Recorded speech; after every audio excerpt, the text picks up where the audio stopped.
the things you'll see at Texas Motor Speedway. Is it a race? Is it a carnival? Is it a circus? The answer this weekend is actually all of the above. This whole weekend has been billed as the Wild Asphalt Circus, and inside the Nationwide Series garage, well, ooh, look at this. yeah, it's being billed as the No Limits Party, and always one to take advantage of current events. A little vote going on for fans this week. Oh, man. My Lord. Man, oh, man, look at that. Oh, there's that old boy with that bad breath again. Look at Kind of speechless watching this. What we said a little while ago, you got to pay the Party or bill somehow, right? circus, It's pretty much one and the same at Texas. Meanwhile, over on the actual track, a little bit of business. Jimmy Johnson will lead the field to green. Brad Keselowski will start 8th. Casey Kane will roll off 13th. He is still very much in title contention at 29 points behind the leader. And Clint Boyer continues to put on what we could say is a qualifying clinic. Since Dover, he's qualified outside the top 4 just once, and that was 8th last weekend at Martinsville. Today, Doc, he starts 4th. Indeed he does. And Nicole, let's be honest, when the season began, I mean, not many gave you and this 15 Michael Waltrip team a chance to be relevant at all. But here you sit, 3rd in the points, 3 wins, one of the great Cinderella stories of the year. So tell us why the fans shouldn't count you and Brian Petty out of this chase right now. Oh, not yet. I mean, 3 races is still a long, a lot of racing, but we've got to overcome. We've got to close this gap, and this is a good racetrack to do that. Our car is very fast. The Toyota, our 5-hour energy Toyota is doing everything that I've asked it to do. This is the car that we want at Charlotte. We've just got to keep putting ourselves in position and hope those guys stub their toe. We need a little bit of help to win this championship, but if that help shows up, we've got to be there for the taking. This racetrack today, very wide, very worn. We'll see a lot of drifting, a lot of sliding of the cars. How does that play into your strength as a driver? I don't know, dirt tracker from Kansas. You're certainly doing a little dirt tracking out here, but you can't burn the tires up. You've got to keep them underneath of you. You got to keep a good balance on your race car.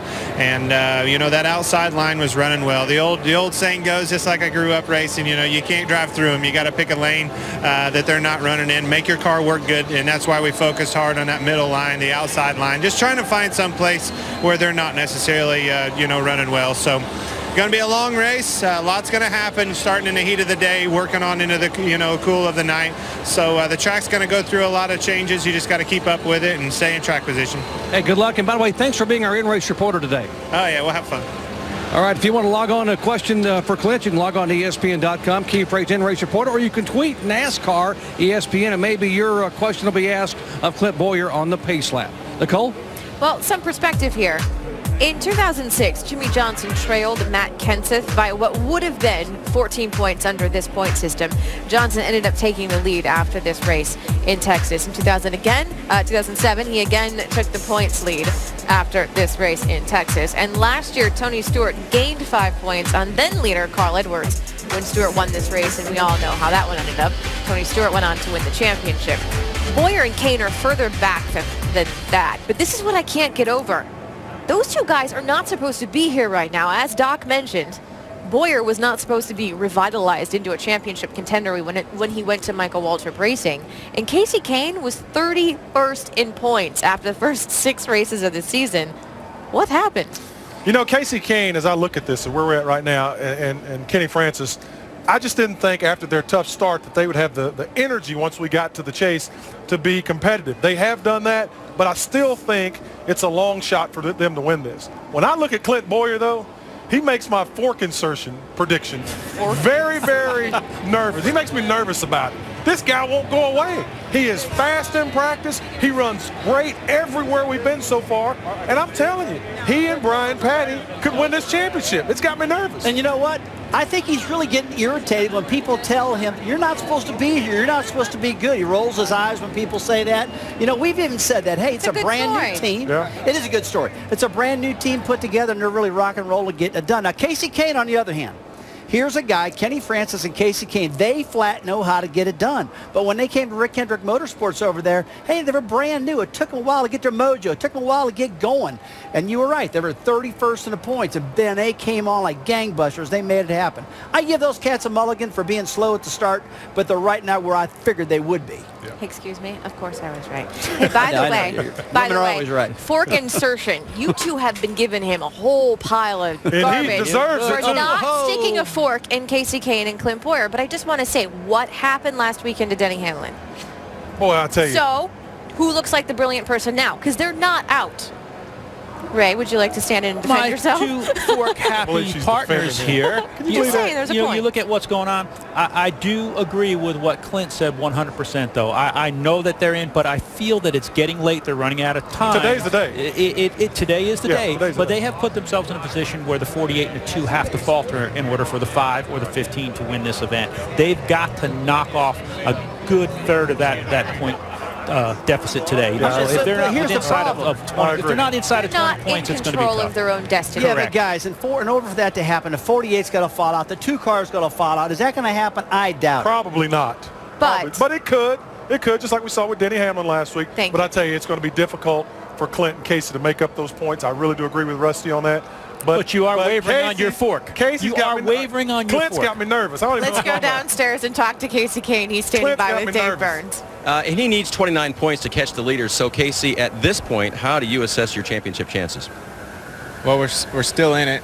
We still have we have a great car this weekend with our great clips, HendrickCars.com Chevrolet, and I think the track's going to change a lot at the beginning of the race and definitely once the sun goes down. So it'll be interesting if we can keep up with it. Everybody can, and but I'm looking forward to the challenge. I think the Hendrick cars are going to be really good at all these tracks, and I've ran pretty well at them in the past, so hopefully we can make up some points. You mentioned the track, the worn surface here. What specific challenge does that throw at a driver? Well, just trying to communicate, I think, really well with your crew chief, your team, and keeping up with the service, because this place will change a lot, and when it gets dark, we'll pick up some speed. But usually you get looser, and the back slides more at that point of the race. So just keeping the car comfortable and drivable to where you can pass and move around this track gives you the option to go anywhere you want. So hopefully we can go wherever we want and be able to pass. Good luck today. Nicole, when he won here in 2006, he started from the pole. Today he goes 13th. And a quick reminder, Casey Kane is only 29 points behind at Jimmy Johnson. When we come back, my head's not feeling right, and I'm worried that I've got to live the rest of my life with this. why Dale Earnhardt Jr. stepped out of the car and put his future ahead of his career. And speaking of lessons learned from Denny Hamlin, how about this? Why isn't Joe Gibbs Racing learning from all of the issues that they've had? Not just in this chase, but in the 3 previous chases as well. That is next.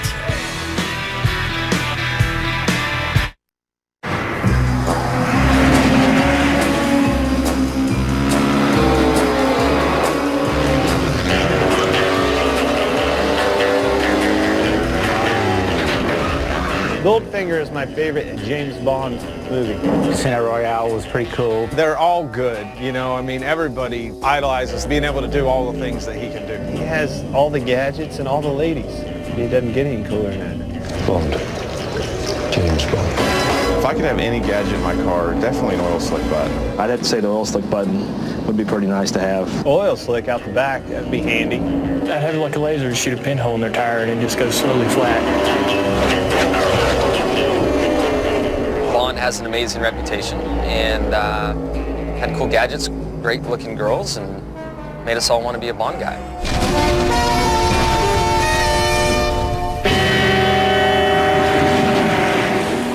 So the real question is, what's your favorite Bond car? My favorite Bond car is that one that Halle Berry was in. I don't know what the car was, You but I like know the she girl. was in there. I Yeah. like the DBS. What was that, Casino Royale? I like what That's Ray, mine. Partial to that I like one. what Ray just Whichever said. one Halle Berry was in. That 47 car at Watkins Glen dumping all that oil. So you had the oil button. Right, so right as that. yourself an oil button, don't you, Brad? As we move on, so I'm partial to the DBS, and we're pretty sure that the Sprint Cup Series drivers are partial to the Sprint Cup Series trophy. And here's the deal. Denny Hamlin really thought that this was his year. He did enter the chase as the #1 seed. But for that team, they've made one too many mistakes, and Hamlin now trails Jimmy Johnson by 49 points. This is why. Martinsville, of all places, bit him. It started with a pit road speeding penalty. Hamlin, though, was able to bounce back. It then continued with a second pit road speeding penalty, and Hamlin once again bounced back. What he couldn't bounce back from is this, a failed master switch. So Hamlin, a 4-time winner at Martinsville, finished 33rd. He starts 11th here today, but Ray, when this chase began, I'm going to give you credit because you said, I have concerns about Joe Gibbs Racing. they've made mistakes. And let's look at what they've done with that 11 car in this chase. They ran out of fuel in Chicago. They had the wrong tire pressures for qualifying in New Hampshire. And then, of course, the issue in Martinsville. A sign of just history repeating itself? Well, good question. We brought those up there, legitimate concerns. So today I went down to see Coach Gibbs, and it was very intimidating for me because you got to remember, Coach Gibbs has 3 championship rings like me, but he's also got 3 Super Bowl on the other hand. So it was an intimidating conversation. But as any great coach, he said, "You're right. This is on us. We understand. We know that we've done some things that are wrong. Now, not all those things can be put off to human error. Last week's issue at Martinsville was unfortunately human error. But Coach Gibbs also wanted to make the point to say, hey, let's not forget about how good the 48 team in Hendrick Motorsports have been, because in 7 years only 2 guys have been able to do this. So he understands that they have some issues and they are working on them. That's fine, but how good was Denny Hamlin heading into the chase? Denny Hamlin was good heading into the chase, without a doubt. But, again, when I spoke with Coach Gibbs this morning, when you are the top seed, when you are out front and you have an issue, everybody sees it. When there are other people having issues that aren't in contention, they're not seen. So they're granted, he said, bottom line, it's on us. We've got to fix it. But what does he say? You're never as bad as everybody thinks or as good as you think. They understand that they've got to not have mechanical issues if they want to win the championship. Well, it's all a legitimate question, just simply because of Kyle Busch last year having the struggles that he had. But I do think simply because of the performance of the 48 over the past 6 seasons, it's exacerbated. It's almost magnified any problem anyone has around them. And we're looking for that team to come up and compete with them. Well, Tony Stewart comes out of the blue last year and has an unbelievable finish to a season that wins a championship. But when you're going head-to-head with this 48 group, they don't make a lot of mistakes. They elevate the game so high that you cannot make mistakes. That's why we're so entranced with Brad Keselowski and the way they're able to kind of keep pace. They Brad, don't I'll tell you make one mistakes. Thing. The Denny Hamlin team, the Joe Gibbs team, I think we're roughing them up a little bit too much. I really do. Look, they had a bolt come loose, okay? The thing quit running. Denny Hamlin came from the back to the front twice. He's flying. He's rock and rolling. He was going to win this race hands down if that bolt wouldn't come loose. But that bolt cost him a championship. I'm listening to you.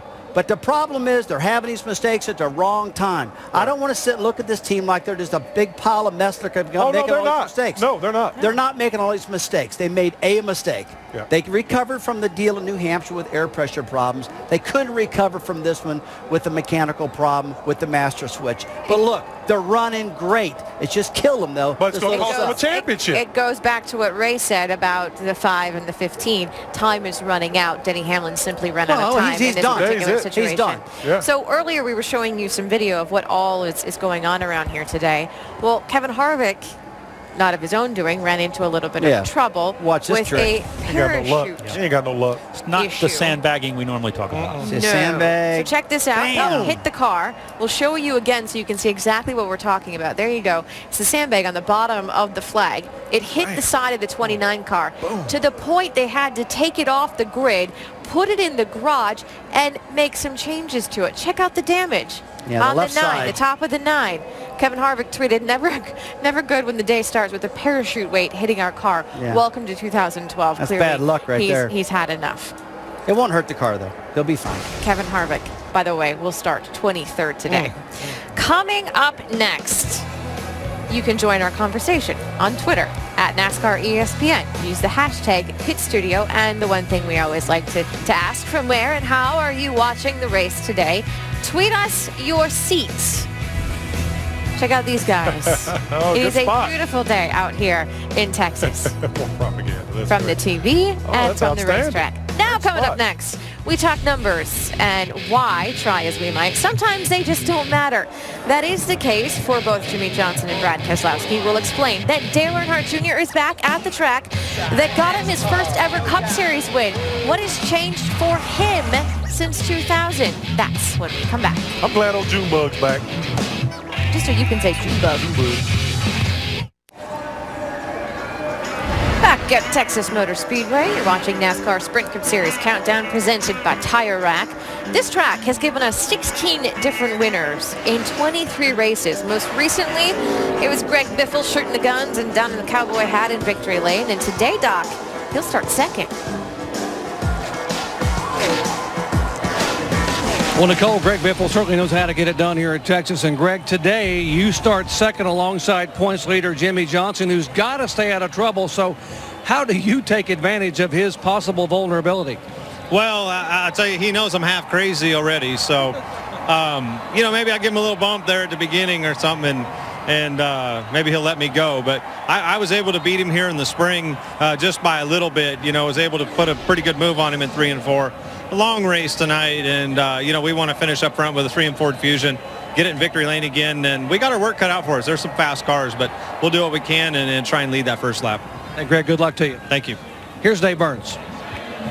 Kyle Busch continues to grind out top finishes here in the final 10 races of the season. Kyle, you were third in qualifying. How was your car in race trim in practice? I think the Snickers Peanut Butter Squared Camry was good in practice. Just, it wasn't the best. Didn't seem to have all the speed we were hoping for, but we made a lot of changes to it, and there were a lot of good changes that made it a lot better. So looking forward to the race today. Hopefully keep it up front and challenge for it down towards the end. Kyle looking for his first Sprint Cup win here at Texas. Nicole? So the one thing drivers have been talking about all weekend long is how bumpy this track has gotten, Rusty, and that's definitely something we saw last night in the Nationwide Series race. Yeah, we really did. The bumps at the racetrack have definitely got worse. It's causing the cars to kind of jump all over the racetrack right now and really cause havoc for them. So let's take a look and see what it looked like last night in the Nationwide race. Take a look at Kyle Busch's number 54 up there. See it bottoming out, jumping up the racetrack, kind of a little bit out of control. And the guys went right past him. See Elliott Sadler's car jumping around right there. The track's really got rough down in 1 and 2 and 3 and 4 in the middle of 3 and 4 down low a little bit.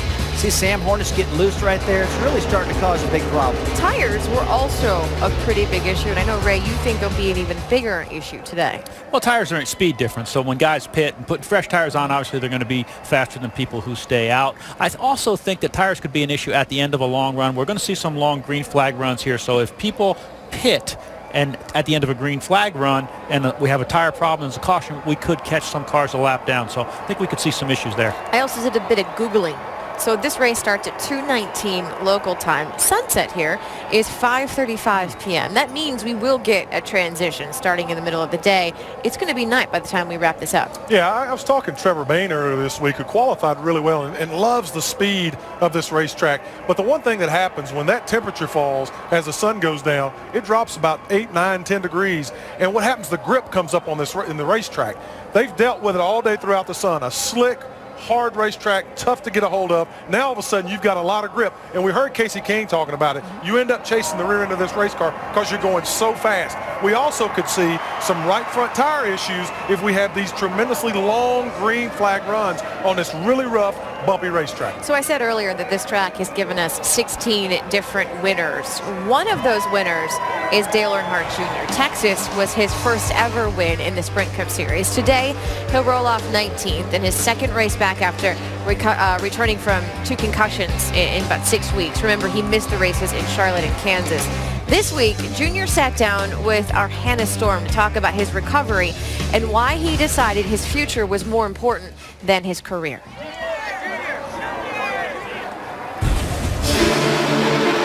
At the white flag, we're on the last lap. Oh, there's contact. Doing into the middle of the pack and over. Everybody piled up. I just took a lot of hard shots. This is how we raced every week. I had to find another job. Dale Earnhardt Jr. is going to miss the next 2 races due to concussion. How difficult has it been this year to be what you've said many times, relevant again, to really be at the top, and then to have to really abdicate that because of the concussions? Yeah, that was really tough. We weren't lying or kidding ourselves to say we had a shot to be in the mix. And then, I had an accident at testing in Kansas and didn't feel real good, but I'd been through concussions before and I knew that it would go away. Eventually, I didn't know how long it'd take.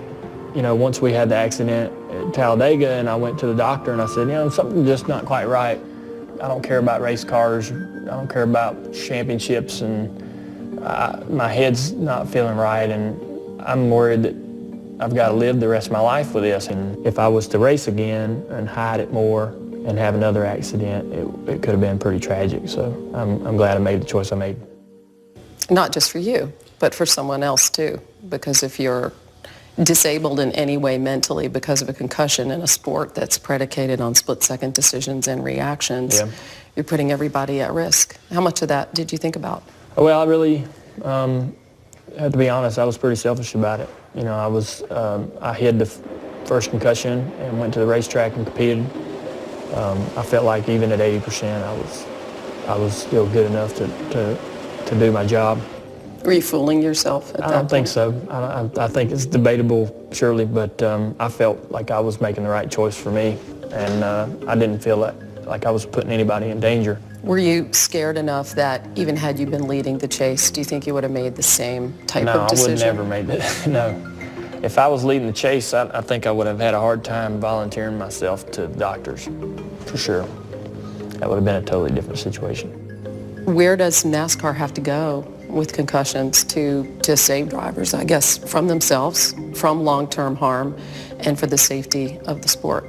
I'm not threatened or worried about anybody putting themselves or anybody else in danger, because I know when it happened to me, nothing else was important anymore. I got to a point to where the only thing I want to do is get this right, because this is annoying me all day long, and I can't live like this, and I don't want to go through any more time than I have to with this going on in my head, you know, and everything's really slow and foggy, and you can't think and process things like you want. It's like a virus running in the background on the computer. And I know if any other driver was in that situation, they'd do the same thing I did. I think they would. Unless they were leading the chase. Unless they're leading the chase. I mean, that's just, you know, everybody's got a price they're willing to pay, I guess.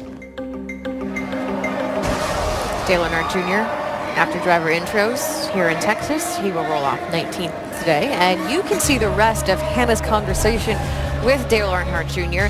as she sits down with Dale, Jimmy Johnson, Tony Stewart, and Brad Keselowski as they reflect on this season and look ahead to the final races in the chase for the Cup. It's a SportsCenter special. NASCAR face-to-face with Hannah Storm Tuesday at 8 on ESPN. And when we come back, they say the numbers don't lie. They clearly have never met Brad Keselowski. Why Brad is rewriting history 1 week at a time. And then speaking of numbers, why the number 29 could be very telling for the 48. Both Brad and Jimmy join us live next.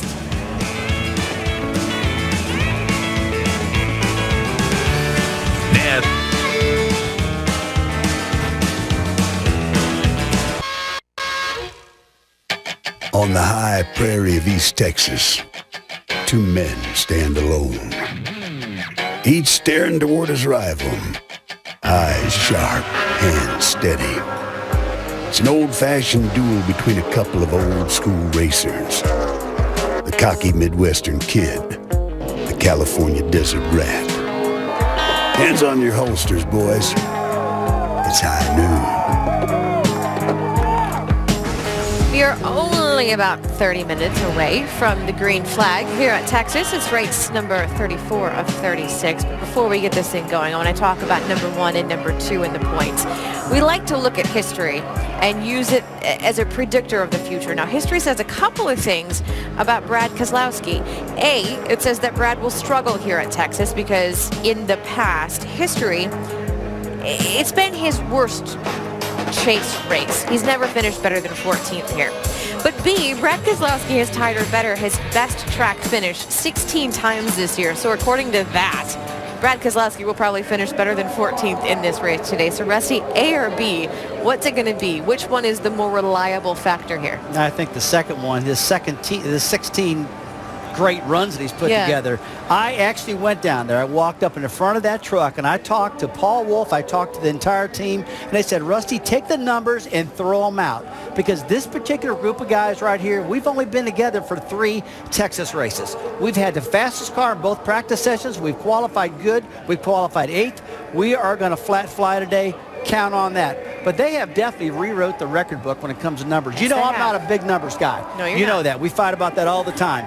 I look at what's happened right now, and that's what I judge stuff off. And this cat right now is flat flying, and I'm not looking at the bad runs they've had in the past. Well, you look at what they do, and this race team, they've got the resources, they've got the confidence, they've got the crew chief, they've got the driver. Now all they need is the experience. And once they become consistent here, he's only run eight races here, 3 with this crew chief. As they run more races, I think that will breed results. So they're just too good to be kept down from running well at this racetrack. That's exactly what's been happening with them. Yeah. They're breeding results as this whole thing is going on.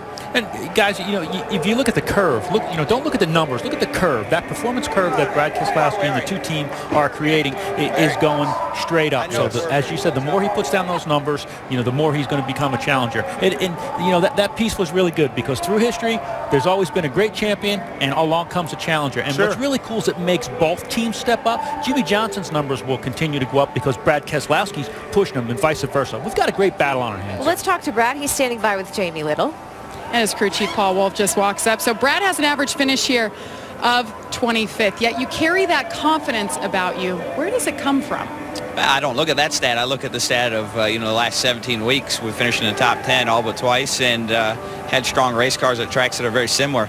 I look at Chicago where we're able to win, and I think the combination of the track surface and the tire compound is nearly identical. So I know that we have a car that's just as good, if not better. Everybody at Penske Racing has made a few upgrades to it. And hopefully I'm a little bit even better driver than I was at Chicago to be able to get the job done. So, I feel pretty good about today's race. Well, you're looking for your first top 10 at this racetrack, yet yesterday you come out, you were fastest in both practice sessions.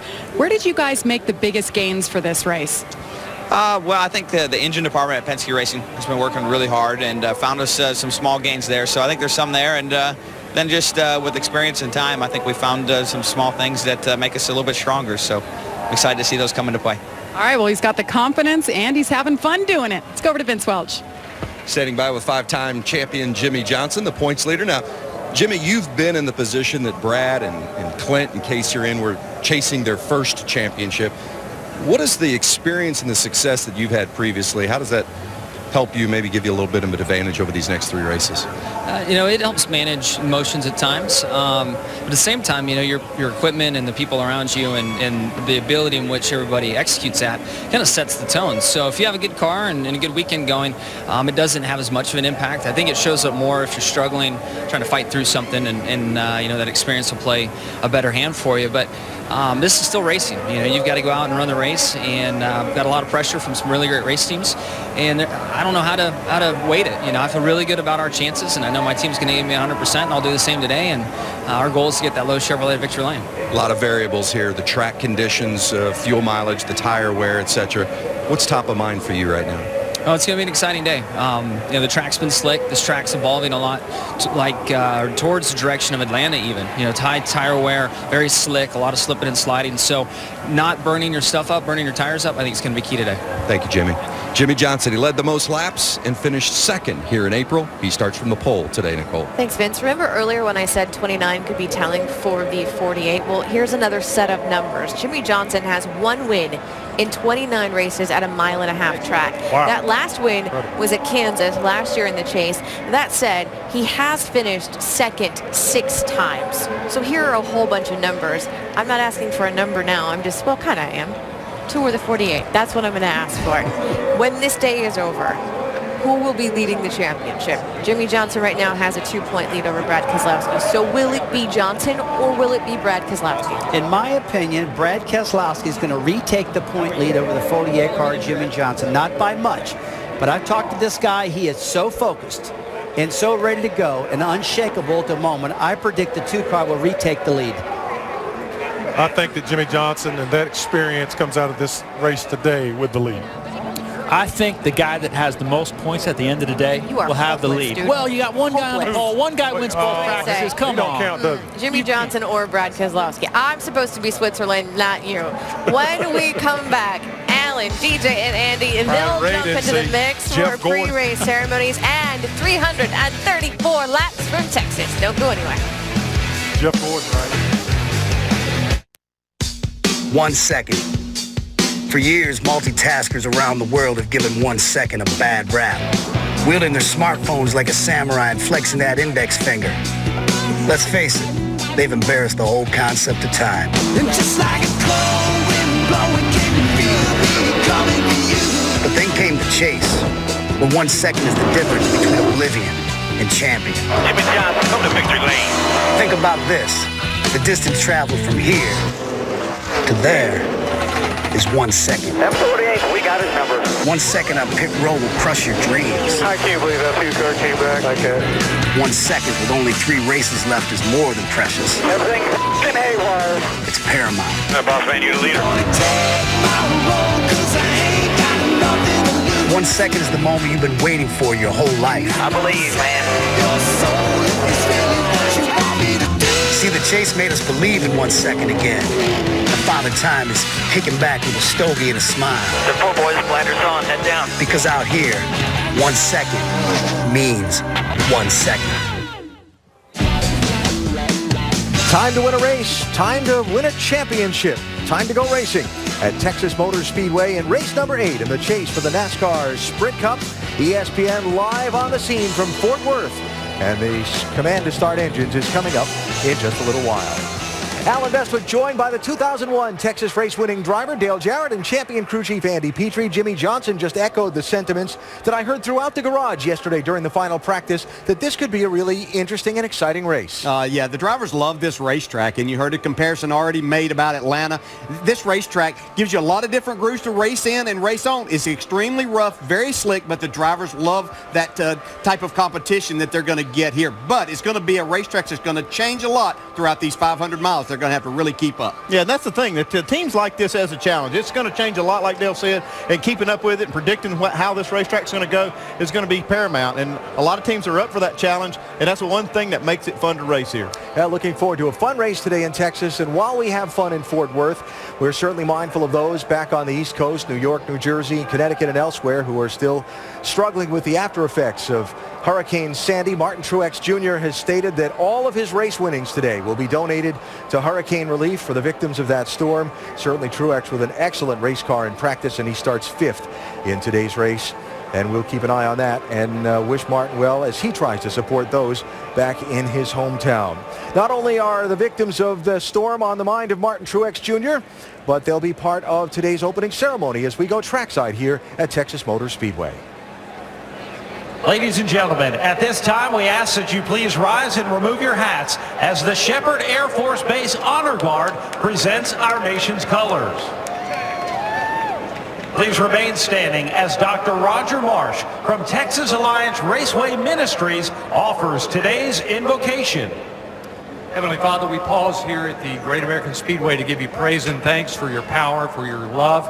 We thank you for an outstanding day today in terms of weather. We thank you for a free country and for those who defend those freedoms every day. And Father, our hearts turn to you in behalf of our friends up in the Northeast. We thank you so much for their strength and valor and courage. It's such an inspiration. But we pray, Father, that you will continue to sustain them each and every day. And as we turn our attention to today's race, we thank you for the competitors and teams and all the fans who are here. And we dedicate this race today to all those in the North and around the world who have helped come together and inspire and restore the heartbeat of those battered streets, cities, and neighborhoods. In Jesus' name I pray all these things. Amen.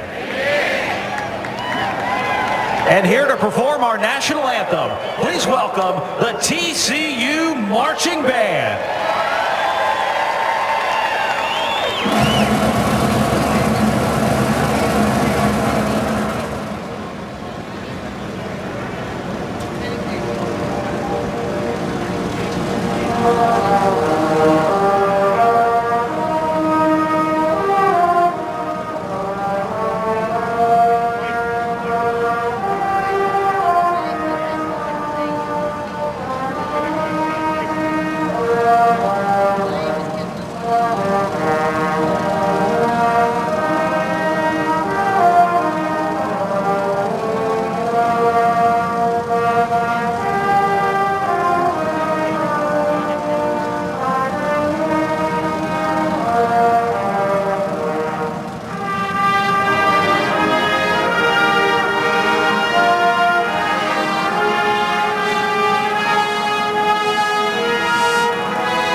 in Texas.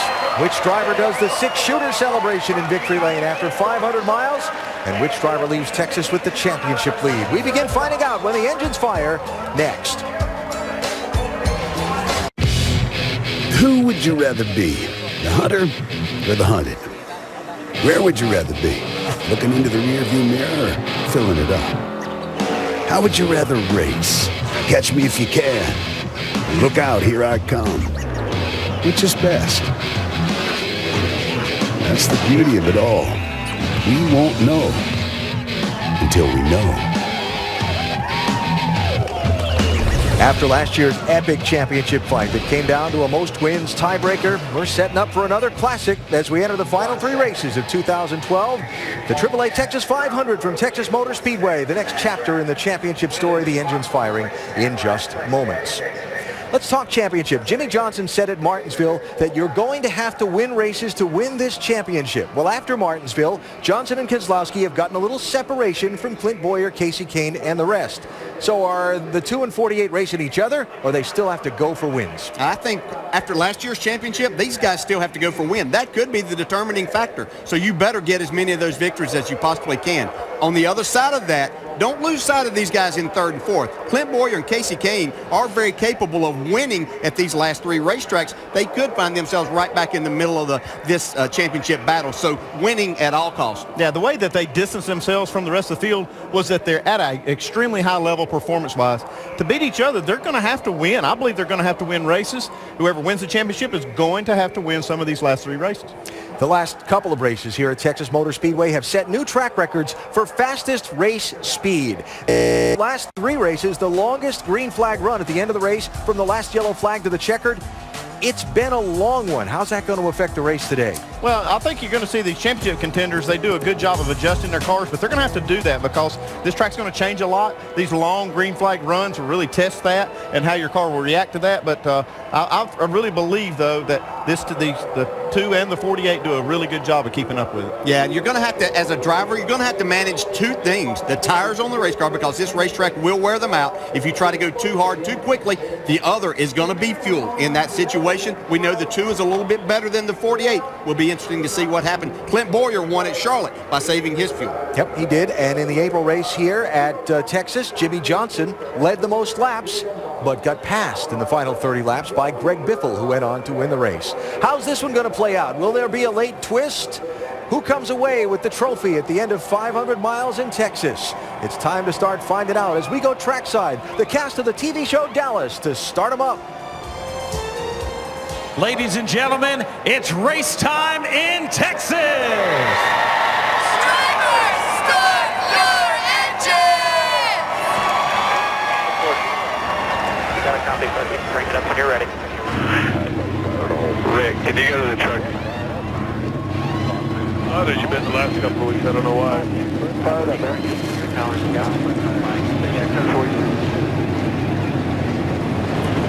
Time to go with race number 8 in the chase for the NASCAR Sprint Cup on a simply splendid Sunday afternoon in Fort Worth, Texas. Last race on a 1.5 mile track was won by our ESPN in-race reporter, Kansas Clint Bowyer, who combined a pretty sporty race car with pretty timely fuel strategy to score the win in Charlotte. That his third of the season. He won on the road course in Sonoma, the short track in Richmond, and the 1.5 mile in Charlotte. Can Clint win and keep himself in the championship conversation?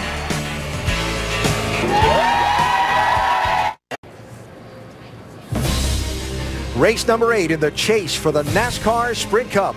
With the championship ever so close, how will this 500 miles at Texas Motor Speedway play into which driver hoists that trophy in 3 weeks? The competition for the championship playing out within the overall race in the field of 43 starters, getting ready to roll out onto the track for the parade and pace laps before the green flag today here in Texas. And a quick review of the points picture beginning the day. Jimmy Johnson, the 5-time champ, taking the point lead from Brad Keselowski last Sunday in Martinsville, but barely. Then there are 2 others, Clint Bowyer and Kasey Kahne, about a half a pack behind where any individual race is concerned.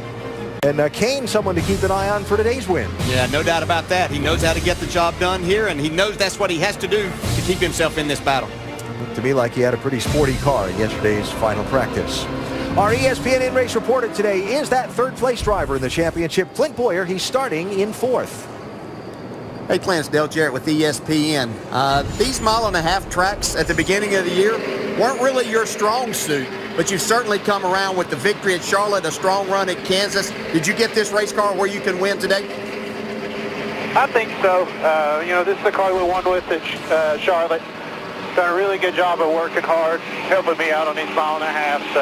Toyotas have come a long way in the engine compartment. Everybody knows they got to build horsepower, but they got to make good fuel mileage too. We've done both, so real proud of all my guys. Had a great year. We got to keep digging and hopefully get us another win here and get back in this hunt for the championship. Hey, Clint, I've seen you around the garage area in our pit studio on Friday before qualifying and during qualifying. You seem really relaxed and happy with what's going on right now. That leads us to our mailbag question from Laura in Lincoln, Nebraska. Do you prepare for these final 3 races differently, knowing you have to get all you can get in order to win the championship? Yeah, absolutely. I mean, Brian actually just asked me, we're going for the championship, aren't we? And certainly when you get this close, that's what you got to do. But we got to take care of business. We can't do anything stupid. But we got a really good balance on our car. We've got good speed. We just got to pass this 48. It's just, 3 cars in front of me. Somehow put some distance in between him and the 2 and go back after this championship. All right, Clint. Well, good luck in that. Good luck in this race. Thanks for talking with us. And now Andy's going to talk to your crew chief, Brian Patty. Hey, Brian Patty, it's Andy Petrie in the booth. This is a tough racetrack to get a hold of, and sometimes even tougher to keep up with. How are you going to play that today? Are you going to react to the way the car is handling, or are you going to try to predict the way the track's going to go?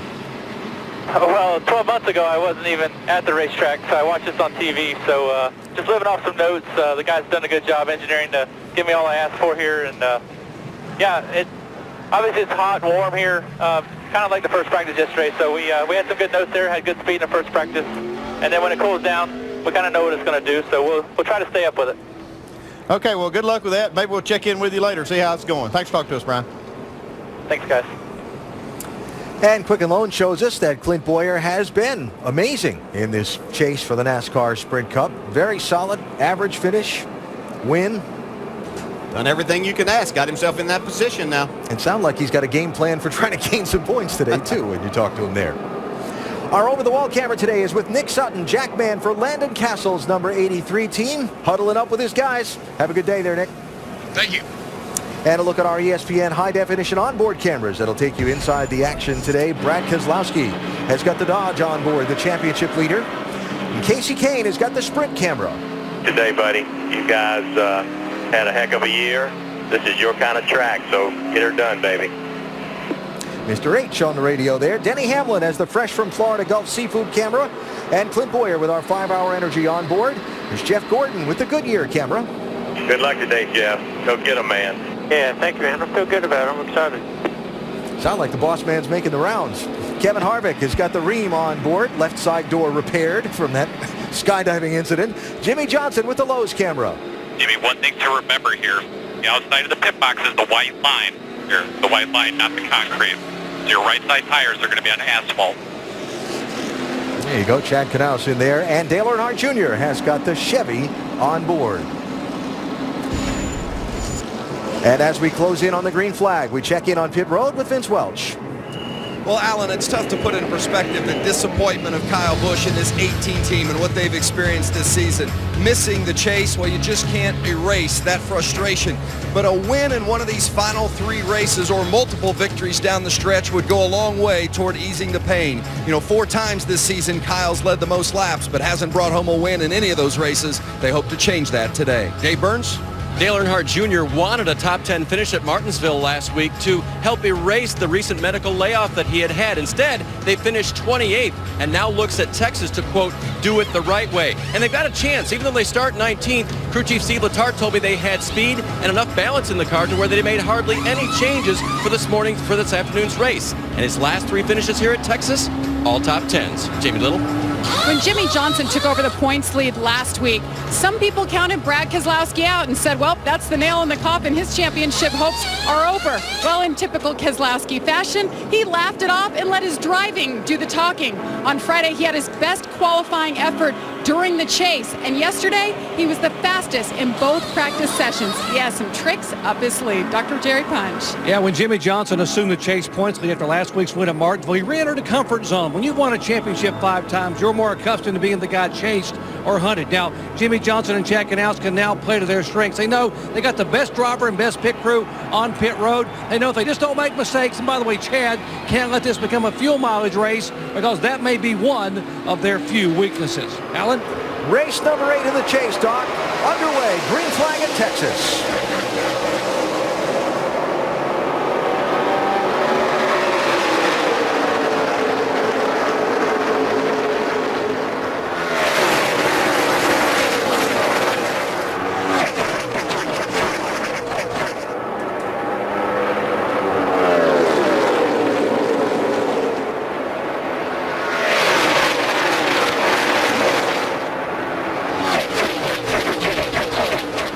It'll be Jimmy Johnson to lead lap 1. 1 bonus point toward the championship for leading the lap. Second place, Kyle Busch inside in the 18. Greg Biffle on the outside in the 16 with a little slide there. Biff trying to find some grip up there in that second lane right now. I'm not sure it's going to be there at this point in time.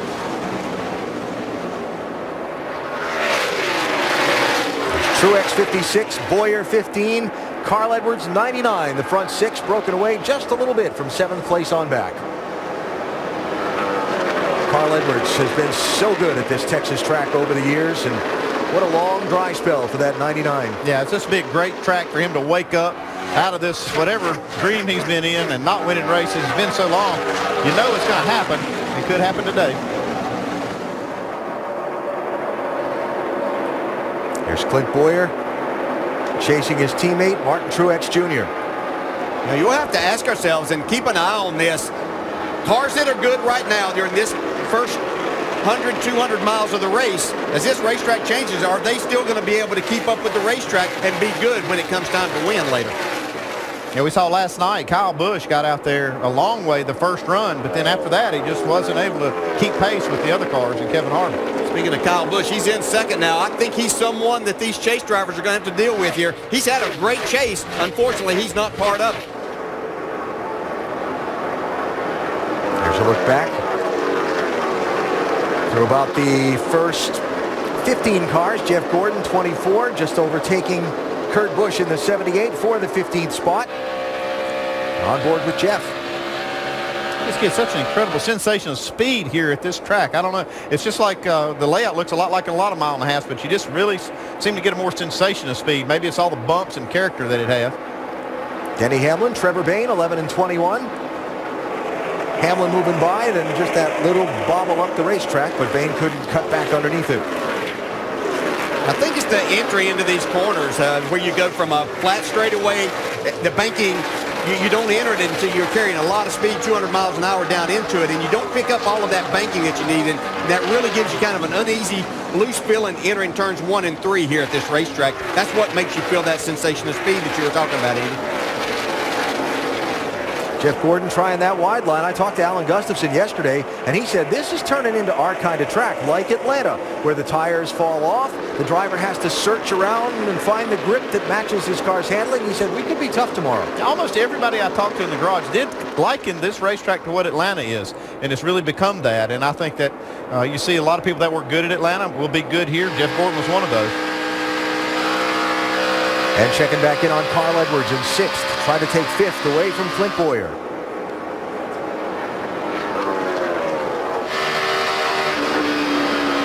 Catching him's one thing, passing him's another. And we invite you to check out NASCAR.com/RaceBuddy during today's AAA Texas 500 to watch coverage live from Texas Motor Speedway by following your favorite drivers for free with 8 live camera views.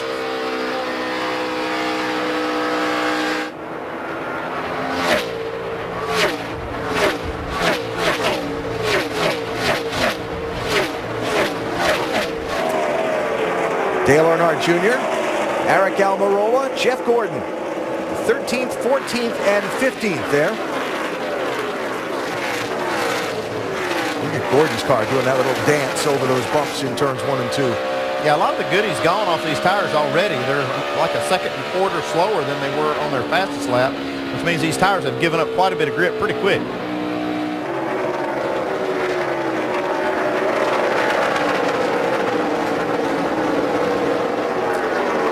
So Kevin Harvick, the bizarre story before the race of the skydiver coming in and the weight hanging from the bottom of the Texas state flag slamming into the left side door of that 29 car. Just when you think you've seen it all at a racetrack. Yeah, just when you think you have, maybe. And I've been watching Kevin here early on. He won the nationwide race last night here, utilizing that top groove a lot. He's moved up there, making a lot of passes, carrying a ton of speed off these corners, off of turns 2 and 4, making some passes early on.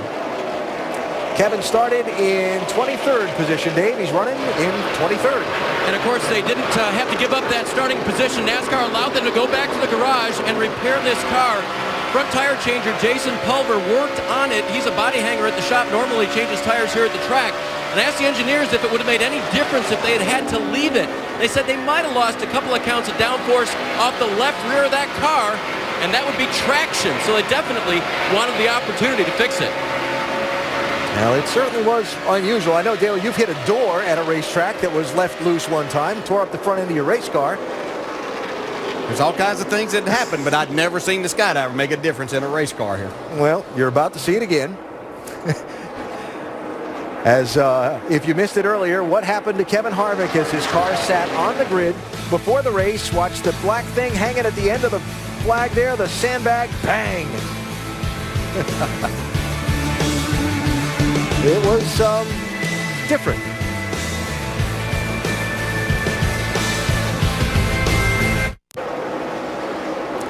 Looking down on race leader Jimmie Johnson at Texas Motor Speedway from our aerial coverage provided by Goodyear. From pit lane to victory lane, every NASCAR driver counts on Goodyear tires. Goodyear, the official tire of NASCAR. Jimmie Johnson indeed the front runner for the start of the race, and we ask you which driver you think will take first out of this week's top 4 qualifiers. Johnson, DeBiff, Kyle, or Kansas Clint. Text FAST to 34763 or go to attfastestdriver.com to play. You could have a chance to win 4 Gs by playing along in today's AT&T Fastest Driver Challenge. Every week you have a chance to make your pick and see where you stack up against the rest. So, Johnson leading from the pole every lap so far. Kyle Busch, Greg Biffle, Martin Truex Jr., and Clint Bowyer round out your top 5.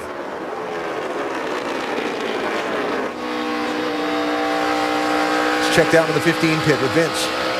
Well, one of the keys for all these drivers is when they can move up a lane on this racetrack. And Clint Bowyer using his spotter, Brett Griffin, for some advice. Moving up.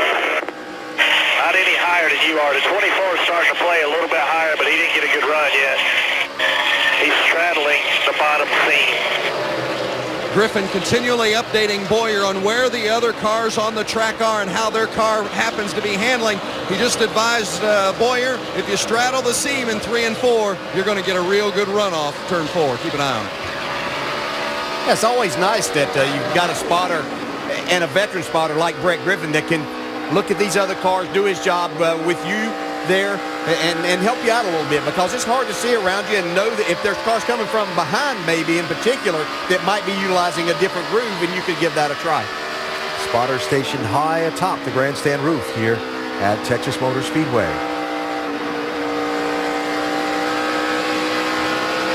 Listen to Clint work that throttle there in the middle of the corner across the bumps. So that's Bowyer in 5th. Behind him, you've got Carl Edwards in 6th, Brad Keselowski in 7th, Mark Martin 8th, Joey Logano 9th, and the 10th place car, Casey Kane. Then Denny Hamlin, Trevor Bayne, and Jeff Gordon, who's moved up another spot, now into 13th place. And working on Bayne for another one. You see you have shadows on the racetrack from the Speedway Club and things that are down in turn 1. Here comes Brad Keselowski. He's been utilizing the bottom of the racetrack more. Yeah, I saw most of the race so far. He has been on the bottom. I watched a couple of laps that he did try that middle groove off of turn 4. Obviously, that time he was down right on the white line. Looked like those hands were pretty busy inside that windshield, too. Yeah, if you're going to drive up off the bottom of the racetrack and your car's handling properly, you're going to have to kind of unwind the steering wheel, have to run it a little bit on the loose side, but Brad likes to do that, Jamie. Yes, he does, and he just radioed in that the car feels good. He's really happy with it. And his crew chief, Paul Wolf, told me this morning, this is the same tire they ran at Chicago. Brad Keselowski won there. He loves the feel of this tire, and that's why they're so confident coming into today. And Jamie, these pictures we're looking at of Brad at work are a great illustration of just how on edge these guys that are running fast are.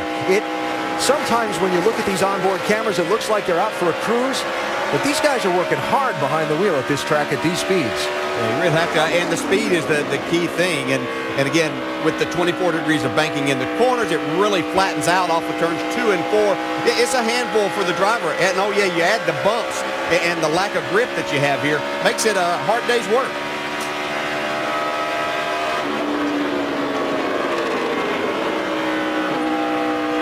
You can see right there how he's having to work the throttle, about half throttle through that section. Almost have to wait to get all the way on the straightaway to get full throttle. It's after the tires get laps on them. Now, when they're new, they can pretty well go to the throttle and leave it there in the middle of the corner. Telemetry here from Sony's James Bond.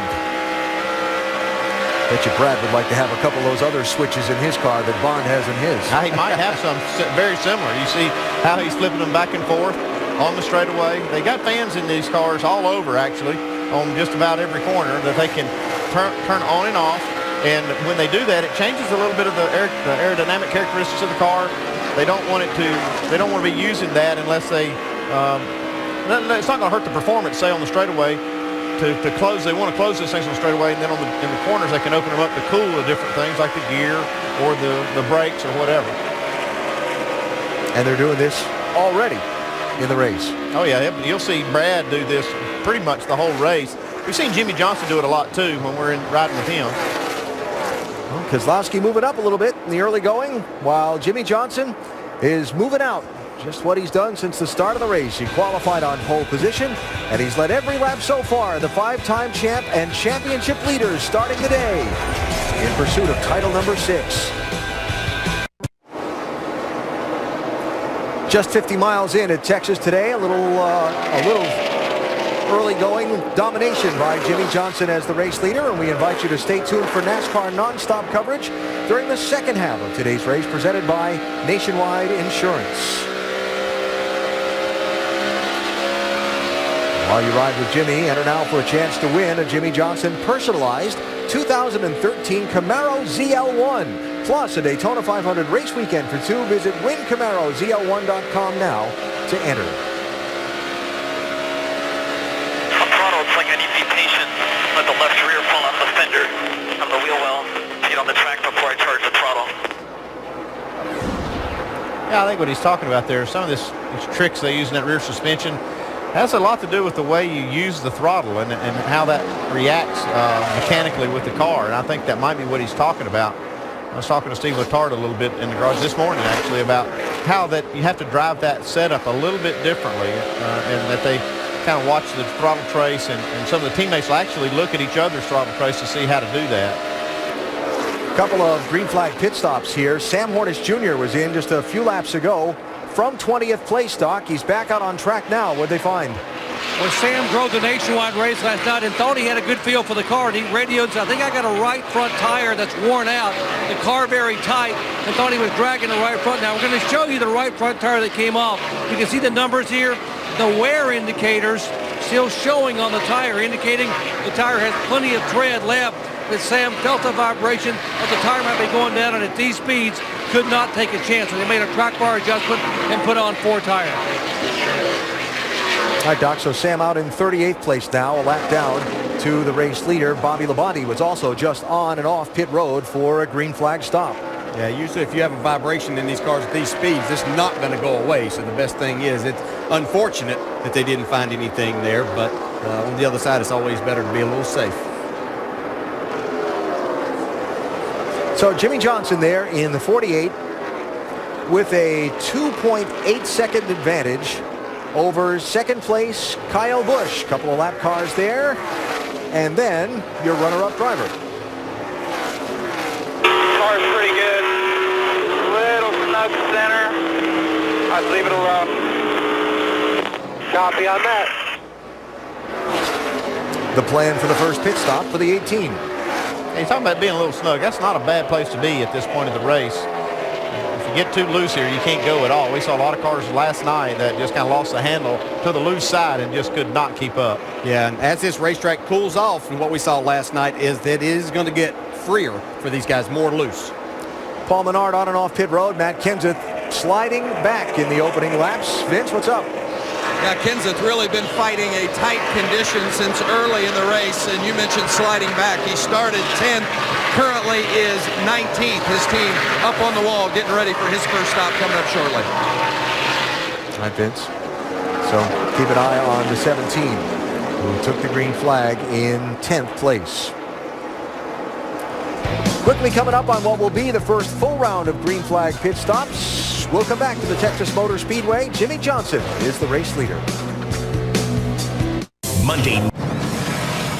Big rush onto the pit lane, including Kyle Busch, the second place driver. Vince?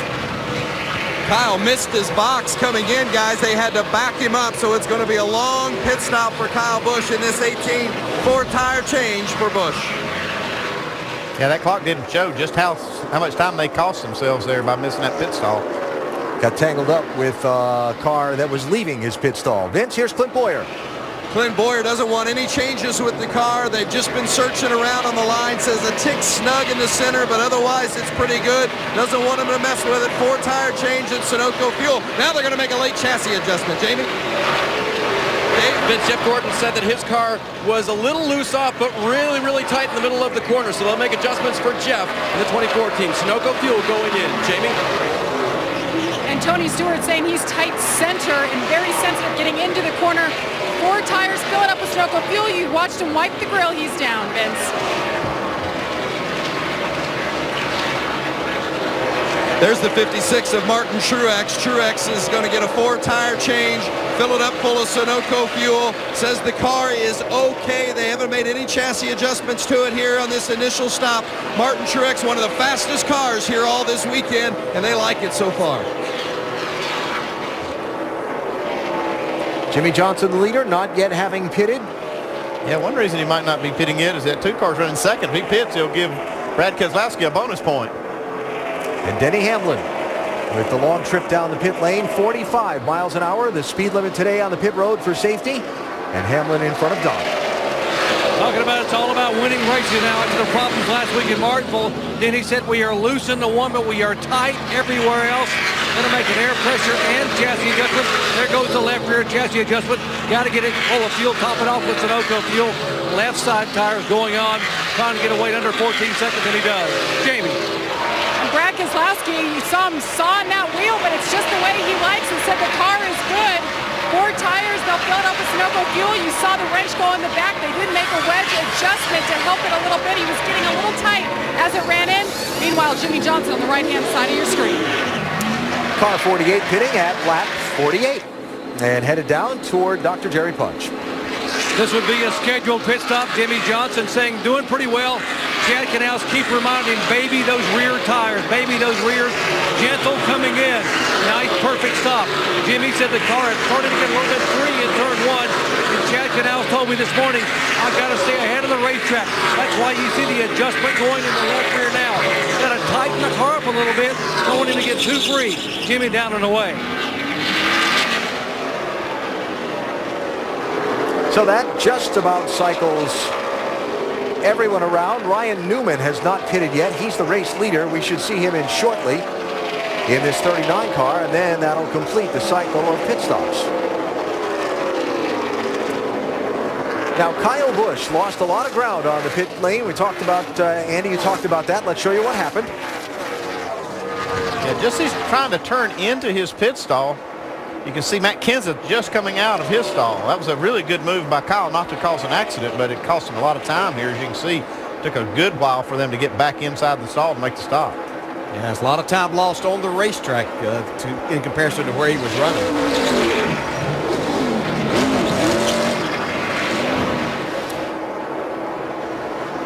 And as Greg Biffle and Jimmy Johnson lock up for what now will be the race lead because Ryan Newman is on the pit lane. Let's see how this turns out.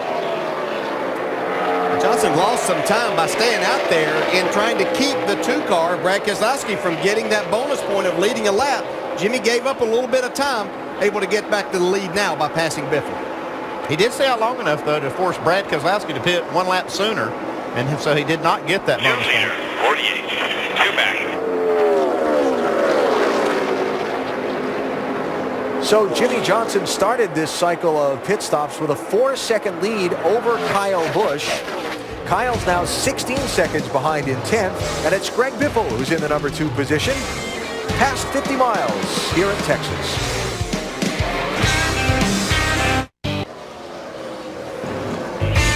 We are deep in the heart of Texas at the Texas Motor Speedway, where Race 8 in the chase for the NASCAR Sprint Cup is unfolding on a spectacular November afternoon.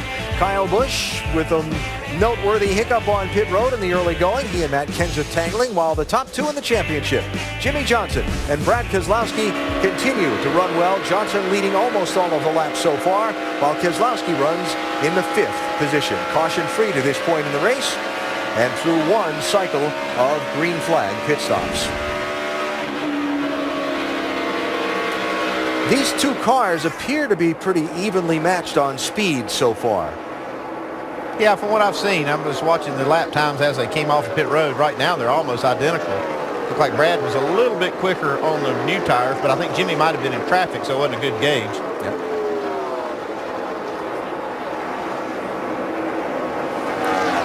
Conversation that we had before the start of the race about why winning means more. Both Denny Hamlin and Jimmy Johnson have talked about this in the last couple of weeks, and under this scoring system for the championship NASCAR went to for last season, the 1 point per position, the extra points are placed on winning and leading the most laps. So the only way you gain a chunk of points on anyone, if you're running well like Johnson and Keselowski are together, is that gap from first to second, gaining max points by winning and leading the most laps.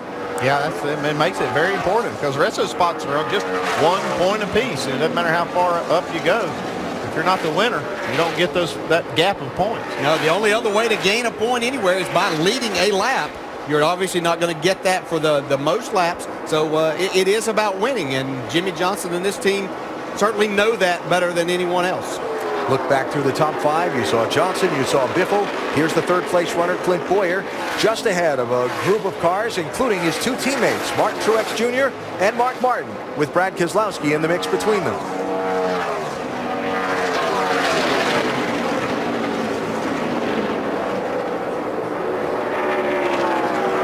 Truex with that decal on the side of his car, his foundation, looking to raise some money for his home area, Marietta, New Jersey, along the Jersey Shore. And certainly his thoughts throughout the week on many of his family and friends and people he grew up with and so on that suffered such terrible losses in the Superstorm Sandy over the last week. Yeah, and also, as we pointed out before the race, they're going to donate his winnings today to that cause. So very nice to see him. We're certainly thinking about everyone back on the East Coast, and hope that you can get your life back to normal very soon. And this certainly a race that Truex could win. These 1.5 mile tracks, the strength of his team so far this season. Brad Keselowski, for all the talk about average finishes and past performance in Texas and so on, kind of lost in the conversation. He had a top 5 car in the April race here. And remember, this is the first season of the electronic fuel injection systems. This team suffered a couple of hiccups early in the season, coming to grips with that, and this race was one of them. He's qualified well, ran in the lead group for the entire first half of the race, and then had problems under the hood related to adapting to the fueling system, and wound up spending time back in the garage and finished in 36th position, his worst finish of the season. Not indicative of how well he ran to that point. Yeah, not at all.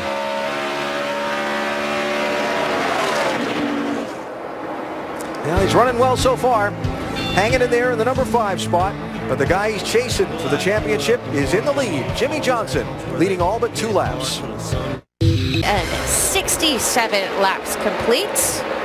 Brad Keselowski just getting around Martin Truex Jr. And out front, his closest championship competitor, Jimmy Johnson, leading the way. And that is where we will start as we get up to speed. Doc, what's going on with the 48? Yeah, our chase points leader was our pole sitter. As you said, Nicole, he has led every lap thus far. And right now, Jimmy Johnson is running, and I'm going to quote, a comfortable pace. Why is he running a pace? Because two reasons. Chad Canal said take care of those rear tires. And also remember back to the first race of the chase in Chicagoland, they showed their hand early. He led 172 laps, only to have Brad Keselowski blow by him and win the race. So right now, not show the hand, run the pace early. Jamie.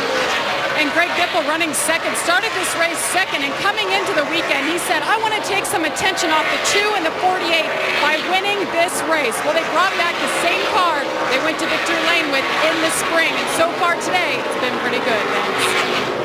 Looking at the 15 of Clint Boyer, currently running third, and he came into this race third in the championship standings. And remember, this team is less than a year old. Brian Patty, been a great combination as crew chief with Clint Boyer. Boyer really leaning on his spotter, Brett Griffin, right now for the fast way around. They're really good in 1 and 2, trying to get better in 3 and 4. Jamie? Martin Truex Jr. had 2 goals this year, make the chase and win a race. They made the chase and they didn't. He's behind Brad Keselowski and he's moved up to 4th. Brad, though, saying his car is pretty good right now. Happy running the low line. Now, Martin Truex Jr., we talked about him. He's from New Jersey. He wants to win this race, feels like he has the car to win this race, and a winner takes home about $500,000, and that would go to the victims of Hurricane Sandy. Vince? The 55 of Mark Martin, talking about guys that have put it together. Martin and crew chief Rodney Childers, been a very successful combination. All the cars out of the Michael Waltrip stable have been good. Martin says he started off a little loose on this run, but getting tighter as he moved up. He did not run last week at Martinsville, his last race at Kansas. They led 60 laps. They are getting close to having a breakthrough. Now the 18 of Kyle Busch, it's been eventful for Kyle. He almost collided with Matt Kenseth while coming in on his first pit stop. His car was really good on the first run, but he says it's much more free here in this second stint. They'd like it to get a little bit better. Now the 20 car of Joey Logano says it's better on this run. Give him double the changes that they made on the first pit stop. Logano only 2 more races after today in this 20 car, and then he'll be going to Team Penske to drive the 22. Dave? Vince, Jeff Gordon started the day 16th. On that first run, he picked up 5 spots. They made a small adjustment for him, and he's picked up a couple more. Right now, the car is very loose, but it's worse on the top groove than it is on the bottom groove. So to have him look for the low line to make that car drive well for him. Back to you, Vince. Well, Casey Kane coming into this race. Kane has been one of those drivers that's been red hot in the chase. Before the chase, his average finish was 14th. His average finish in the chase is 7th. You take out that 15th place at Dover, and this guy would be one of the contenders to win the championship. Right now, he says it's just a little bit too loose on exit. Nicole? Vince, in the 11th spot is Eric Almirola. He's having a very strong couple of weeks. And the 99 car, Carl Edwards, is in 12th, Rusty.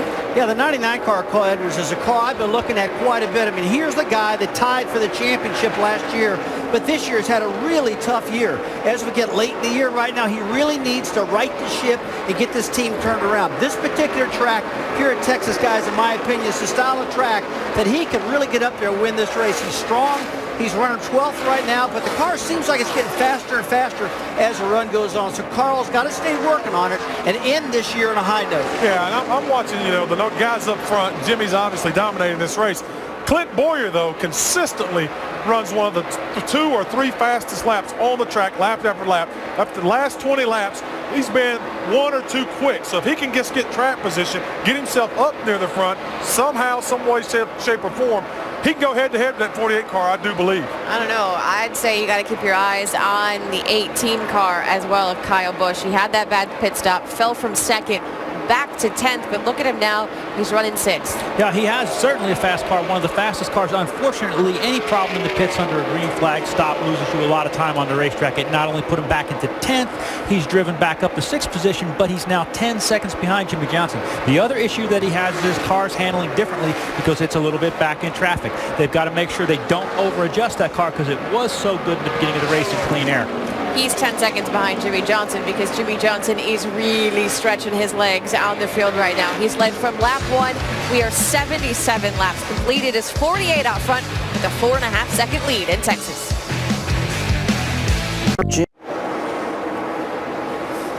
Shadows over turn 1, while turn 3 still in bright sunlight. Part of the riddle of today's race at Texas Motor Speedway as we look down from our aerial coverage provided by Goodyear. From pit lane to victory lane, every NASCAR driver counts on Goodyear tires. Goodyear, the official tire of NASCAR. And as we bring you the NASCAR Sprint Cup Series AAA Texas 500, remind you that you can go to NASCAR.com/racebuddy and watch coverage live from Texas today by following your favorite drivers for free with 8 live camera views. On board, Jimmy Johnson, the race leader. Jimmy about to put Kevin Harvick, the 21st place driver, a lap down. Of course, Johnson reclaiming the championship lead last Sunday at the end of the Martinsville race and was asked what's better, to be the pursuer or the pursuee. I think there's more pressure on the points leader, but there's more control as the points leader. I just a week ago was sitting there 7 back thinking, okay, if I got 2 a weekend or if I had 3 a weekend, you know, how you play that game. So right now I don't have to think about that. You know, there's the pressure to maintain, but I would much rather be leading the points than be anywhere else. I agree. I'd take the championship lead over being in second anytime. Speaking of second, Clint Boyer in the 15 is caught up with Greg Biffle in the 16. Yeah, Biffle's really struggled. He came back out and didn't officially lead a lap after those green flag stops earlier, but he did come out in front of the 48, but Jimmy was able to get back in front as the 39 stayed out there for a couple of laps, but Biffle certainly struggled a little bit more. Boyer on the move. And into the runner-up spot for Kansas Clint. Green flag pit stops. Here's Mark Martin, Vince. Martin's been having a pretty good run today, but he says it's just starting to tighten up a little bit too much. They're going to make an air pressure adjustment for Martin in that 55. 4-tire change and Sunoco fuel down and away. Dave? Carl Edwards claimed that his car was being tossed around in the rear, and so they're going to make a track bar adjustment for him this time. Get it full of Sunoco fuel. You see the wrench twirling on the right rear of the race car as Carl brings it to pit road. Watching now, Brad Keselowski close in on Greg Biffle for 3rd place while Joey Logano's in, Vince.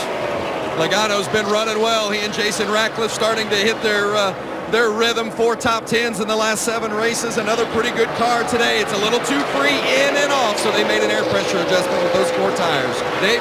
Dale Earnhardt Jr.'s car still won't turn in the middle of a corner. Steve Lessard saying we're going to make a air pressure change, going to reduce air pressure, take a swing at that. He says I can always put it back.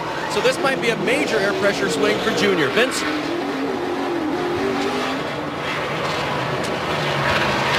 Casey Kane on pit road. Kane says it's better, but he's still a little bit too free off the turns. So they're going to make a chassis adjustment to help him out there. 4 tires, also an air pressure adjustment for Casey Kane. They've just been trying to get that snugged up. Jamie?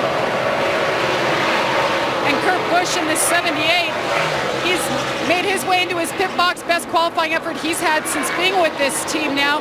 You see the wrench in the back window, track bar adjustment. He's been loose today, but not too bad overall. 4 tires, they filled it up, wiped the grill off. 13.7 bits.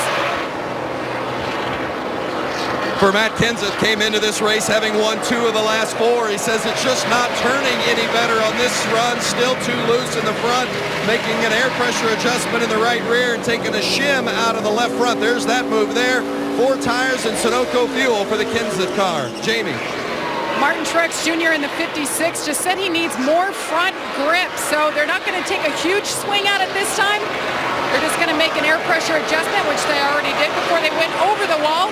Check up the right side. Of course, it'll be 4 tires. 4 tires are everything on this racetrack. It has gotten quite rough. They'll fill it up. And no chassis adjustments for Martin Truex Jr. And Tony Stewart, the 14, is in. He sounds like he's having fun out there.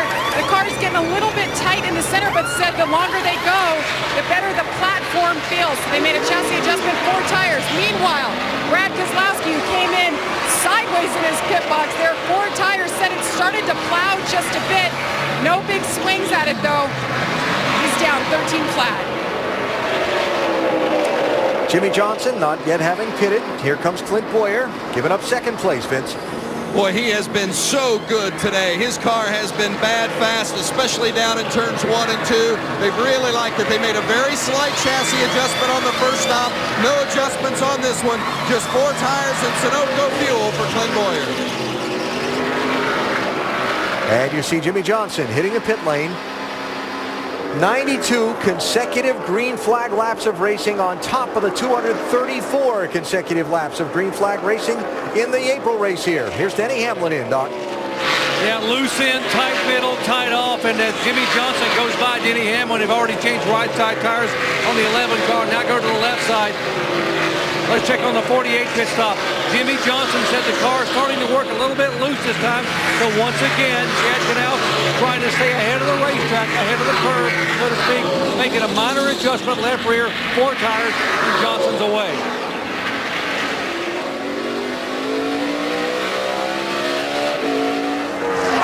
So again, Ryan Newman out there the longest. And the cycle of pit stops will complete when Newman visits the pit lane, which looks like it's going to happen right here. Newman's second weekend working with his old crew chief, Matt Borland, round 2 together. And he will yield the lead back at the end of the cycle of pit stops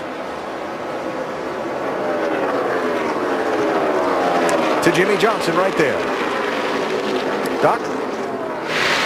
Ryan Newman said the car needs to be a tick tighter, so they'll drop the track bar a half a round.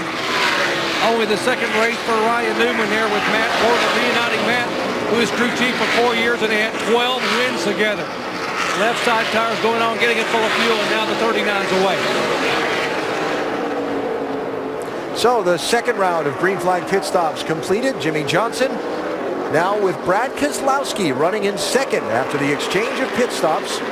3.8 seconds, the distance from first to second. The top 2 in the championship running 1 and 2. 1 in the wall, scuffing it up, Juan Pablo Montoya.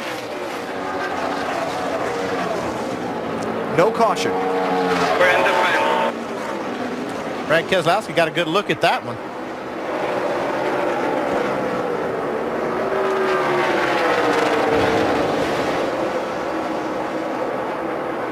Montoya had been up running high. If you enter the corner a little bit too hard there, not a lot of grip up there. It saves you from hitting the wall too hard, but still into it.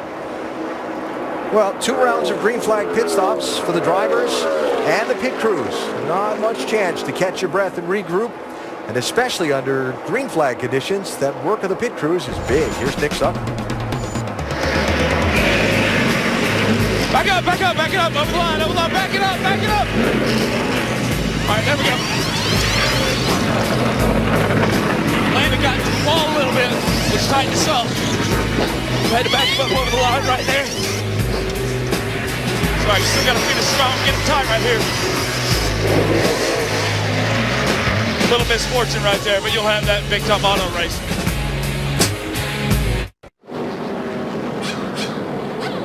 Back at Texas Motor Speedway, the chase for the NASCAR championship continues. Green flag or yellow flag pit stops. Clint Boyer, upper left portion of your screen. New tire changer on the back end this week. Brandon Hopkins, 4 tire change and a track bar adjustment. Jamie? Brad Keselowski said the car's pretty good. The tires got angry at him, though. They had a problem. A guy almost went down there. Jimmy Johnson in the half around left rear. Once again, Jimmy said the car started to get freer on landing and freer coming up off of that right front tire, digging in. Johnson again, the first one off of pit road. Strategy play for Brad Keselowski's crew to get him out with the race lead and try and collect a bonus point for the championship. Yeah, that was a perfect scenario to do that because they had about 7 laps on those tires. He got right side tires. They didn't show it on the graphic there, but he did get right side tire. Right. So a 2 tire change for Keselowski.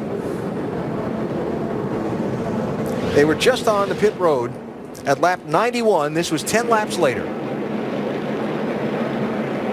Andy and I talked about a scenario if anybody wanted to get 2 tires today, and this was kind of the perfect scenario. Call that changing plans in midstream. That front tire changer sure looked like he was headed for that left front. Just over 150 miles into the race, first caution came out for debris in turn 2 after both Juan Pablo Montoya and Sam Hornish got up and scuffed up along the outside wall, or at least came very close to it. After a round of pit stops that included everyone except Ryan Newman, the race leader. Everybody got 4 tires except the other guy on the front row for this restart, Brad Keselowski. So Newman didn't pit, Keselowski with rights, everybody else on 4.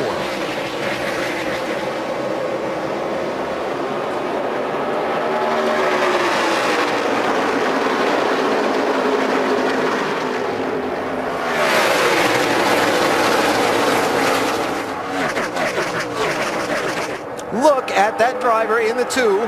That's kind of surprised me that he was able to do that on just those right side tires. At least the way he drove away from Jimmy Johnson off of turn 2. Yeah, exactly. That's what really surprised me. I really expected Johnson to have the lead by the time they got down the back straightaway. Now can Keselowski get around Newman and pick up that bonus point for leading a lap? Yeah, that's what he's after right now. Got a run on him.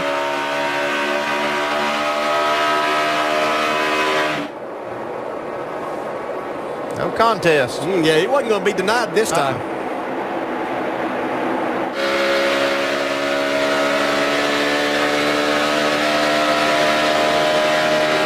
I was just going to wait till he got to the start-finish line to make it official. You never know anymore. This is somewhat similar to what we saw in Chicago with Brad Keselowski and his team working track position and doing some things to get it and kind of putting Brad at a little bit of a disadvantage tire-wise, but it seems like he's able to get that clean air on the nose, and it might pay off for him here. I don't know if he can hold Jimmy Johnson off for a whole run. He was able to do that at Chicago. Now, I don't know if that's the most important thing right now. The thing was, get that bonus point, show what you can do, have a little strategy, get in front of the 48 right now. Yeah, let him look at your rear bumper. That's right.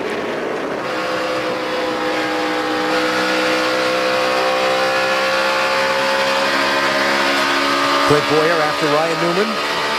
That's 4th place changing hands. You see just up in front of Boyer, Kyle Busch. That caution was a big break for him after having that trouble on that first green flag pit stop where he lost all of that track position. Now he's back up where he's with the leaders. And his crew did a terrific job to gain him. Oh, trouble off 4. One in the grass. And back into traffic. And out of harm's way, A.J. Allmendinger. And ripped the whole front end, the whole lower part of the nose off the grass. Yeah, it's killed. It's radiator and everything, Nick.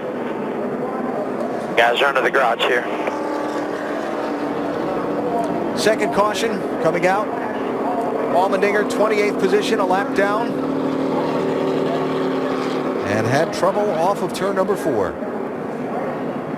Like he and maybe Carl Edwards got tangled up. Like he was down the inside of him. AJ's going to need to shut that off before he messes up the engine any more than maybe it already is. And the track. The thing's probably got oil coolers busted, radiators, everything else under there. Right there's the marks. You can see where he came off the racetrack. It was really violent. I mean, that thing hit. The nose dug in and just ripped it right off of it. That's where to watch. He was down on the inside and trying to stay off. It looked like the car got loose and he was trying to catch it there, and when he got down into the grass, it just tore the front end off of it.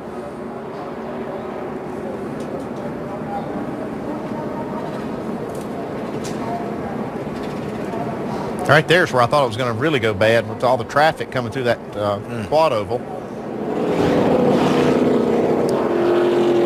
And he will not make it back around the garage area. And Allmendinger going to climb out. So second caution out. Housekeeping from the first yellow. Sam Hornish got the free pass then.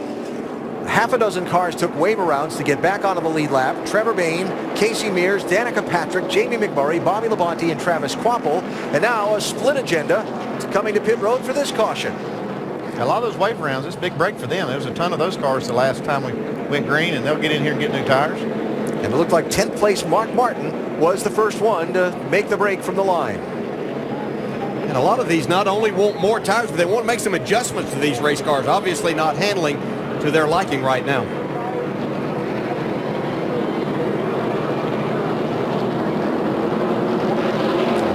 Stewart.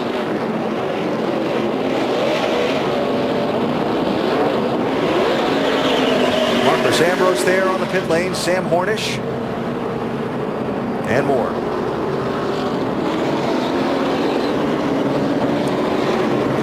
Add Matt Kenseth to the list of guys on the pit lane here. So we went 500 miles of caution-free racing. The end of last April's race, the first 100 laps of this one, now 2 yellows in 10 laps.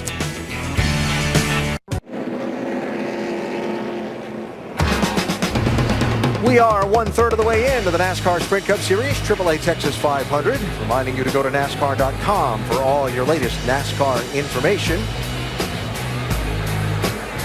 And while you're at NASCAR.com, we invite you to check out NASCAR.com/RaceBuddy and watch coverage live from Texas Motor Speedway today by following your favorite drivers for free with 8 live camera views. The picture now would show you Brad Keselowski and Jimmy Johnson running first and second in this race. Kyle Busch third, and our ESPN in-race reporter Clint Boyer riding fourth. Clint, Dale Jarrett, you with us? Yeah, man. Hey, just wanted to check in with you here early on. Look, see a lot of people struggling with the handling of their race cars. Yours look pretty good, though. Yeah, so far, seems as though the 48's pretty good. Turns out he's usually that way, but we'll just keep thinking.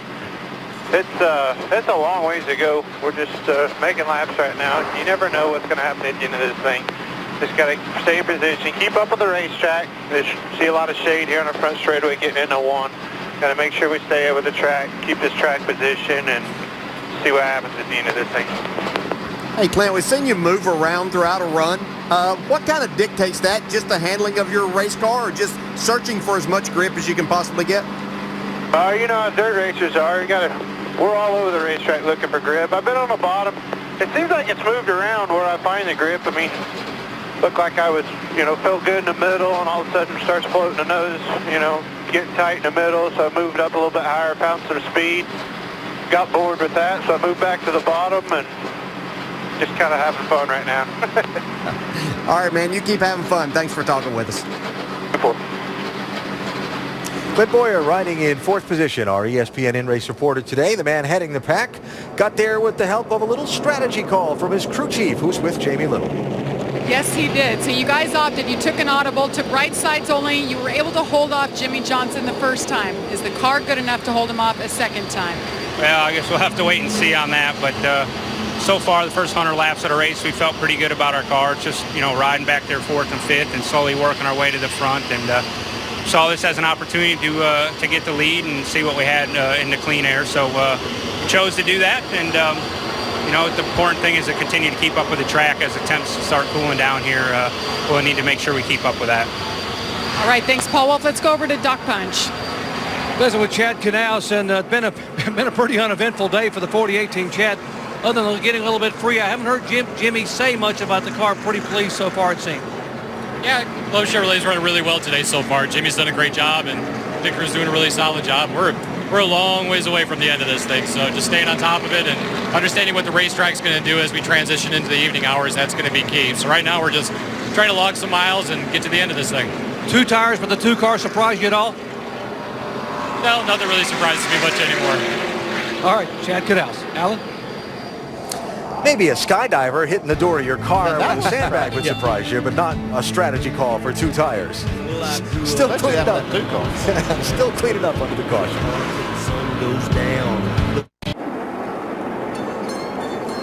Back at Texas, getting ready for the restart in race 8 in the chase for the NASCAR Sprint Cup. A little bit past 1/3 of the way into today's 500-miler.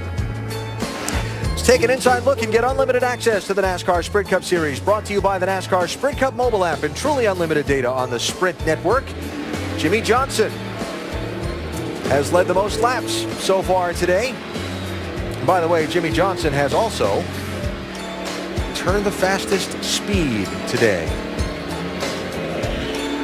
Get unlimited access to NASCAR with live in-car audio and real-time stats on the NASCAR Sprint Cup mobile app. Only from Sprint. Get the app and Sprint's truly unlimited data plan at sprint.com/speed. 186 miles an hour average in race trim. That's getting it done on this racetrack.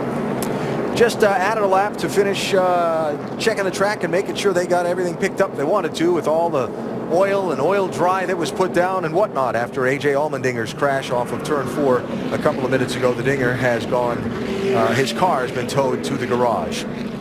Pit stops, Mark Martin from 10th place was the first in. Mark will restart in 12th position. He was the first one off the pit lane also. And remember that Keselowski still with just those right side tires on the prior caution flag. Johnson with 4. Brad leading the lap, so each of the top two in the championships got the bonus point for leading a lap today. And we'll see who comes out on the drag race on this restart. Here's your race leader. Yeah, bud, doing great. How about you, bud? All good. We'll just keep doing our thing here, make sure we keep up for the track. 10-4, you're doing a great job, bro. Your Lions won. I saw that. LaShore was having a great game. Ask Ryan about that, how he feels about that. Lions beating the Jaguars today. Yeah, this guy's way too uptight to win a championship, isn't he? Yeah. He's feeling the pressure. All right, here's the restart order as we come to the green flag. And again, Mark Martin all the way back in 12th place is the first one off the pit lane on this particular caution. Let's see if Brad can hold off that 48 that's been the dominant car all day.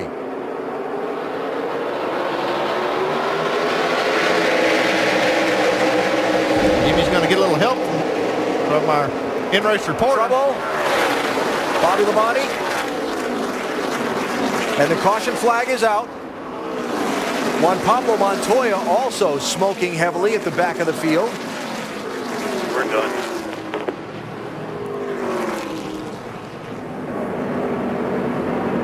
And so the yellow flag just as quickly right back out here in Texas. You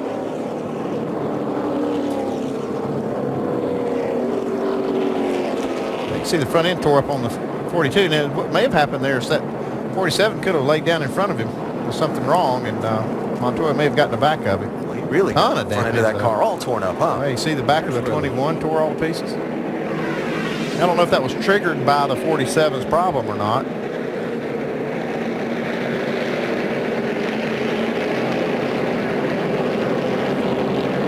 Oh, that made a big mess of that car.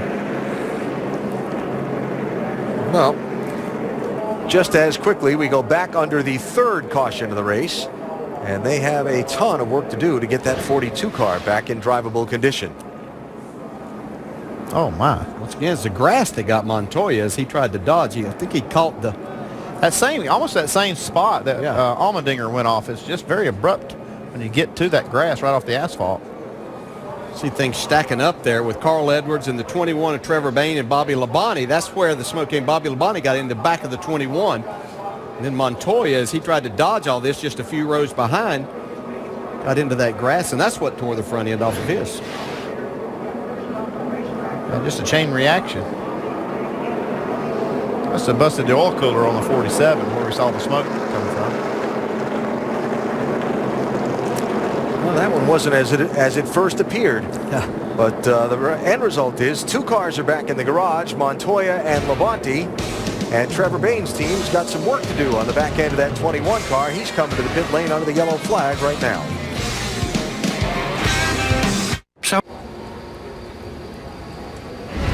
Under our third caution of the day at Texas Motor Speedway, a quick reminder, as this NASCAR season comes to a close, our own Hannah Storm sits down with some of the biggest names in the sport. Dale Jr., Jimmy Johnson, Tony Stewart, and Brad Keselowski as they reflect on the season and they look ahead to the final races in the chase for the Cup. A SportsCenter special, NASCAR face-to-face with Hannah Storm Tuesday at 8 on ESPN. Under the third caution for the day, because of something that happened on this last restart, and this is something that's interesting because of the amount of cautions we're seeing. The first 100 laps, 0. The last 21 laps, 3. They're stacking it up on the restart. And Rusty, you say it's because the front straightaway is incredibly flat here. Yeah, when I drove here, Nicole, I've always had a lot of problem on restarts. All the drivers do at this particular track. The front straightaway is really flat at the start-finish line. No banking whatsoever. And the drivers really try to anticipate the start. And when that happens, they nail that throttle. Those rear tires go up in smoke. And a lot of these drivers start start colliding right at the start finish line. And we saw that just a little while ago. Now look, I personally think that late in the race, when the excitement of these drivers really starts to heat up and intensity comes up, it's going to happen again, Brad. Yeah, I think you're absolutely right, Rusty. And we saw it some last night in the nationwide race as well as today. You see Brad Keselowski getting woed down there along with Jimmie Johnson. And the field gets bunched up. They spin those tires. We were talking about the camber in the tires, how it drives the car down towards the infield. You see Bobby Labonte there. It looks like he busted his oil cooler. They all got together, got knotted up, and it's just going to get worse as it cools off and it gets later in the day. And I think as it cools off and gets later in the day, those cars have all that horsepower and they've got trouble hooking it up. But these cautions are doing one thing. They're letting some of the other guys adjust their cars. That 48 car was good when it was green. Some of these other guys are getting a chance to catch up now. As the shadows get longer, I think we could see other guys getting their cars better. We heard Clint Boyer talk about that earlier when he talked to DJ. Vince is standing by with Brian Patty as well. Brian Patty's given Clint Boyer a good race car today. Any issues so far today at all? No, we've made a couple of fine-tune adjustments. We're good on the long run. We just started off a little bit too slow, so hopefully we can work on that toward the end of the race. We're just trying to get to the end there. We're watching the 2 and the 48, and we got good pace. We'll just see what happens. Thanks, Brian. Jamie? Well, Chad Johnson up here making all the calls for the 56 and Martin Truex Jr. Good track for you guys. Been running top 5 today. What is he saying about the car right now? Car's been tight since the beginning. Seems like the track's tightening up, so we're just trying to stay ahead of it as far as with air pressure changes and chassis changes. But all in all, not too bad. All right, their motto is win, win, win, Doc. Checking in with Matt Borland here for Ryan Newman. Matt, you guys have opted to stay out twice now and gained a ton of track position. How's your race car? It's been pretty good today. We did a lot of work last night. The guys, Daniel and Billy, really worked hard on the car as far as getting the setup changes, and then Todd and all his guys did a great job changing the car over for today. And so far it's been working, but we'll just have to see at the end. Wow, from 36 now to 7th. Dave Burns. This morning, Alan Gustafson and I talked about how this could be a tough race where balance is off all day, guys are adjusting all day, cars are uncomfortable. How comfortable is Jeff right now? Yeah, I mean, it's going to be a tough day. Our car's, pretty decent. The ARP Driving Hunger Chevy's good. We're pretty good on the short run early, and we felt like we needed to make it better on the long run. I think we've done that, and we're getting a bunch of short runs. So we'll see how it goes. I'd like to get it spread out. And, the air on the nose is a huge deal, and the leaders have a pretty big advantage for a little bit until it gets strung out. But real anxious to see how our car is. With it strung out a little bit, we've made some adjustments. I think we've got a little better. All right, good for Jeff right now. Started 16th, Nicole. He's already up to 8th. I know, Rusty, you don't like numbers, but here is something to keep in mind. We're under our 3rd caution for the day here. Take a look at what has happened at this track in the last couple times. But here's something else to keep in mind. There were 23 cautions the first 5 races of the chase. We've had 25 cautions in just the last 2. Next weekend, we go to Phoenix. It's the NASCAR Nationwide Series, 3:30 Eastern on Saturday from Phoenix. And then, of course, the Auto Club of Southern California NHRA Finals, qualifying 10:45 Eastern Time, Saturday night. That is on ESPN2. Then next Sunday, it's the NASCAR Sprint Cup Series from Phoenix, 2 o'clock Eastern on ESPN. And then Sunday night, the Auto Club of Southern California NHRA Finals, 7 o'clock Eastern that night. As always, we invite you to join our conversation in the Pit Studio on Twitter at NASCAR ESPN. Use the hashtag Pit Studio, and we asked you earlier to tweet us your seats, whether you are here at the track enjoying the race. Yeah, good spot. Or, check that one out. Well, them boys doing a little yoga down there, huh? At the track or at home. We want to know from where and from how you were watching the race today. 124 laps complete. Like we said, under caution for the 3rd time at Texas. Jimmie Johnson still out front.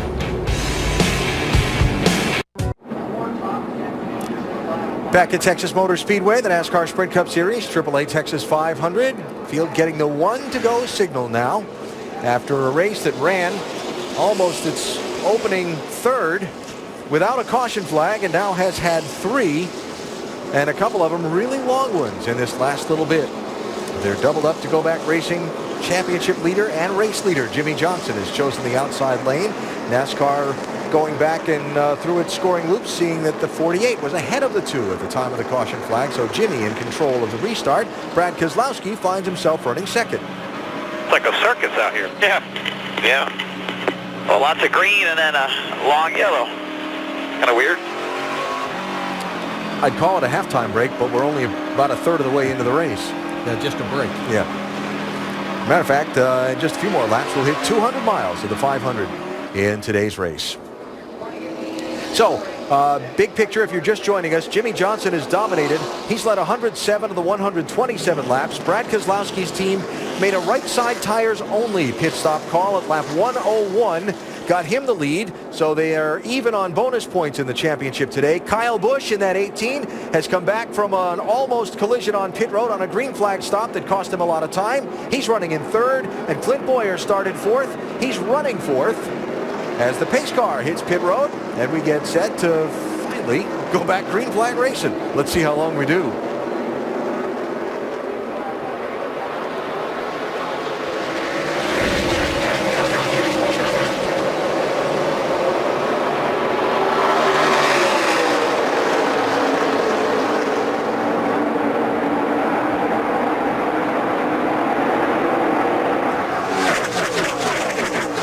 As you can see, that's a lot of the oil dry that was put down from a couple of these cautions, kicking up the smoke. Nothing coming out of the 2 car. Well, you can see, though, it was making his car loose as he went through turns 1 and 2 and the exit of turn 2.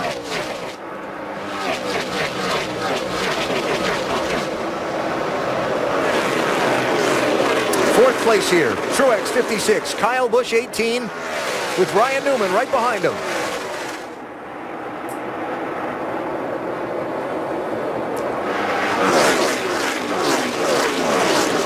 It was earlier back at lap 43 when Kyle Busch, coming into his pit stall on a green flag stop, almost collided with Matt Kenseth, who was exiting his. Kyle was running second at the time. It dropped him 10 seconds behind the race leader. And he's clawed all the way back now to be in fourth place.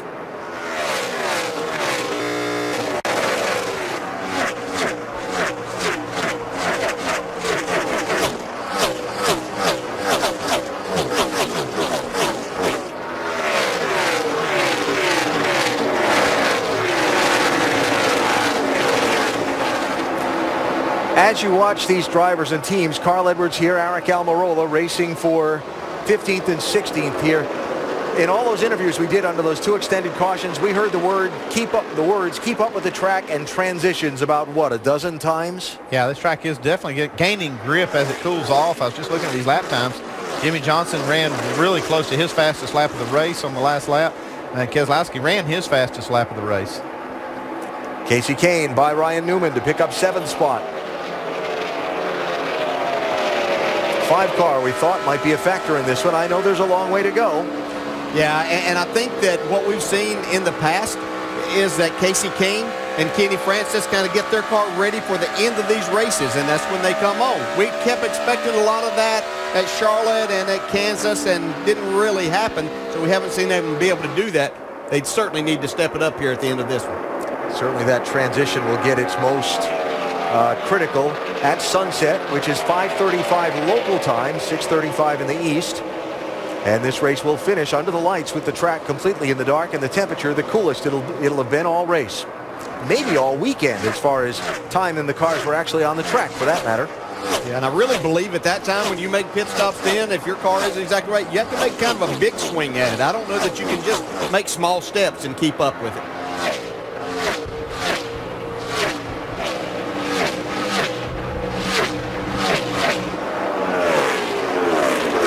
One thing that happens while these drivers race from the late afternoon into dusk is a little bit of sun glare. Can't see anything off of turn 4 right now. Windshield's covered. Yeah, turn 4 looks real bad. Do the best you can there. Yeah, one of the things complicating that is all that speedy drive from that first lap after the restart gets all on these windshields. I'm not seeing it from this because we can clear that lens, but the windshields have probably got a lot of that debris or a speedy drive on it. Makes that glare even 10 times worse.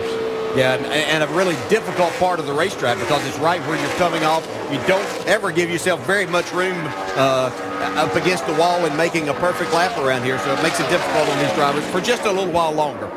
Jeff Gordon running in 6th there. Here's Greg Biffle trying to dig back toward the front. Biffle up contending for 2nd, 3rd place, trying to chase down leader Jimmie Johnson. Earlier at one point was side by side with him off a set of green flag pit stops, but never has actually led a lap. And now the Biff back in 9th place. They had a little miscommunication on a pit stop a little while ago. He started to go after just 2 tires when they were going to change 4, and it cost him a little bit of time. Marcos Ambrose on the move as well in the 9 car. New crew chief this week for that team. Drew Blickensderfer moving over from Richard Childress Racing, where he was partnered with Jeff Burton, to head up this 9 effort, replacing Mike Ford. Probably one of the better efforts we've seen on the ovals from this 9 car in quite a while, really. Ambrose really enjoys these type of racetracks, and we expect to see him perform pretty well. Day 1 of their best so far, Doc. Absolutely. You know how important it is for a driver to have a good attitude. Well, in the garage area this morning, Marcus Ambrose walking around with a smile on his face saying, guys, it's a new day, a new crew chief. I love the positive attitude we've got here in this team. And Marcus having a pretty good run, although having his hands full right there coming up off the corner. He said the car is free up off if you couldn't tell, guys. Yeah. At least they know his information's correct. There is Drew Blickensderfer. Of course, Drew spent quite some time in the Roush Fenway organization, where this team gets its technical support from, its cars and its engines, so he's very familiar with the Roush Fenway system and way of doing things. Yeah, he had a lot of success with David Reagan with these Fords. See, Ambrose really with his hands full right now, but look for Drew to make a difference in this race team as he gets a little more time with them. Shane Wilson replacing Blickensderfer with Jeff Burton, who, by the way, got the free pass at the last caution, and Burton is back on the lead lap in 24th place. Denny Hamlin trying to move back toward the front and up into contention. Hamlin, a 2-time winner of this race. Haven't seen him right up at the front yet, contending for the lead at all in this race so far. No, and it was interesting. I think all of us looking to see how they would rebound after that disappointment of last weekend of having a fast race car, a failure with it, taking them pretty much out of any chance of winning the championship. So how do they rebound from that, and shows kind of what you have as a team and driver in the effort to make? Yeah, that knocks the wind out of you. You have something like that, have a good run going like they did, and now they're basically out of the championship. So it can really take a lot out of you as a team. Denny said here Friday, shame we can't be a part of it, but we'll just try to work our way as high up in the points as we can and go out there and enjoy the championship battle that's unfolded. We are past the 200-mile mark.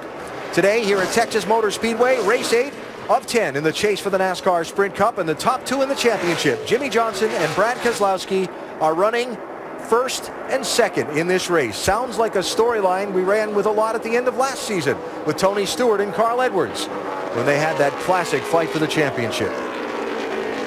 Maybe seeing part 2 here. Let's check in on our top 10 runners in the race. We go up to speed, starting with Dr. Jerry Punch. As you might expect, Alan, Jimmy Johnson's pretty much had a pretty uneventful day. Car getting a little bit free on entry. They've made slight adjustments on the left rear on every stop. But a moment ago, Jimmy said, you know what? Starting to get a little snug in the middle, leaning on that right front. And for the first time today, Chad Canal said you might want to start exploring some different lines like some of the others are.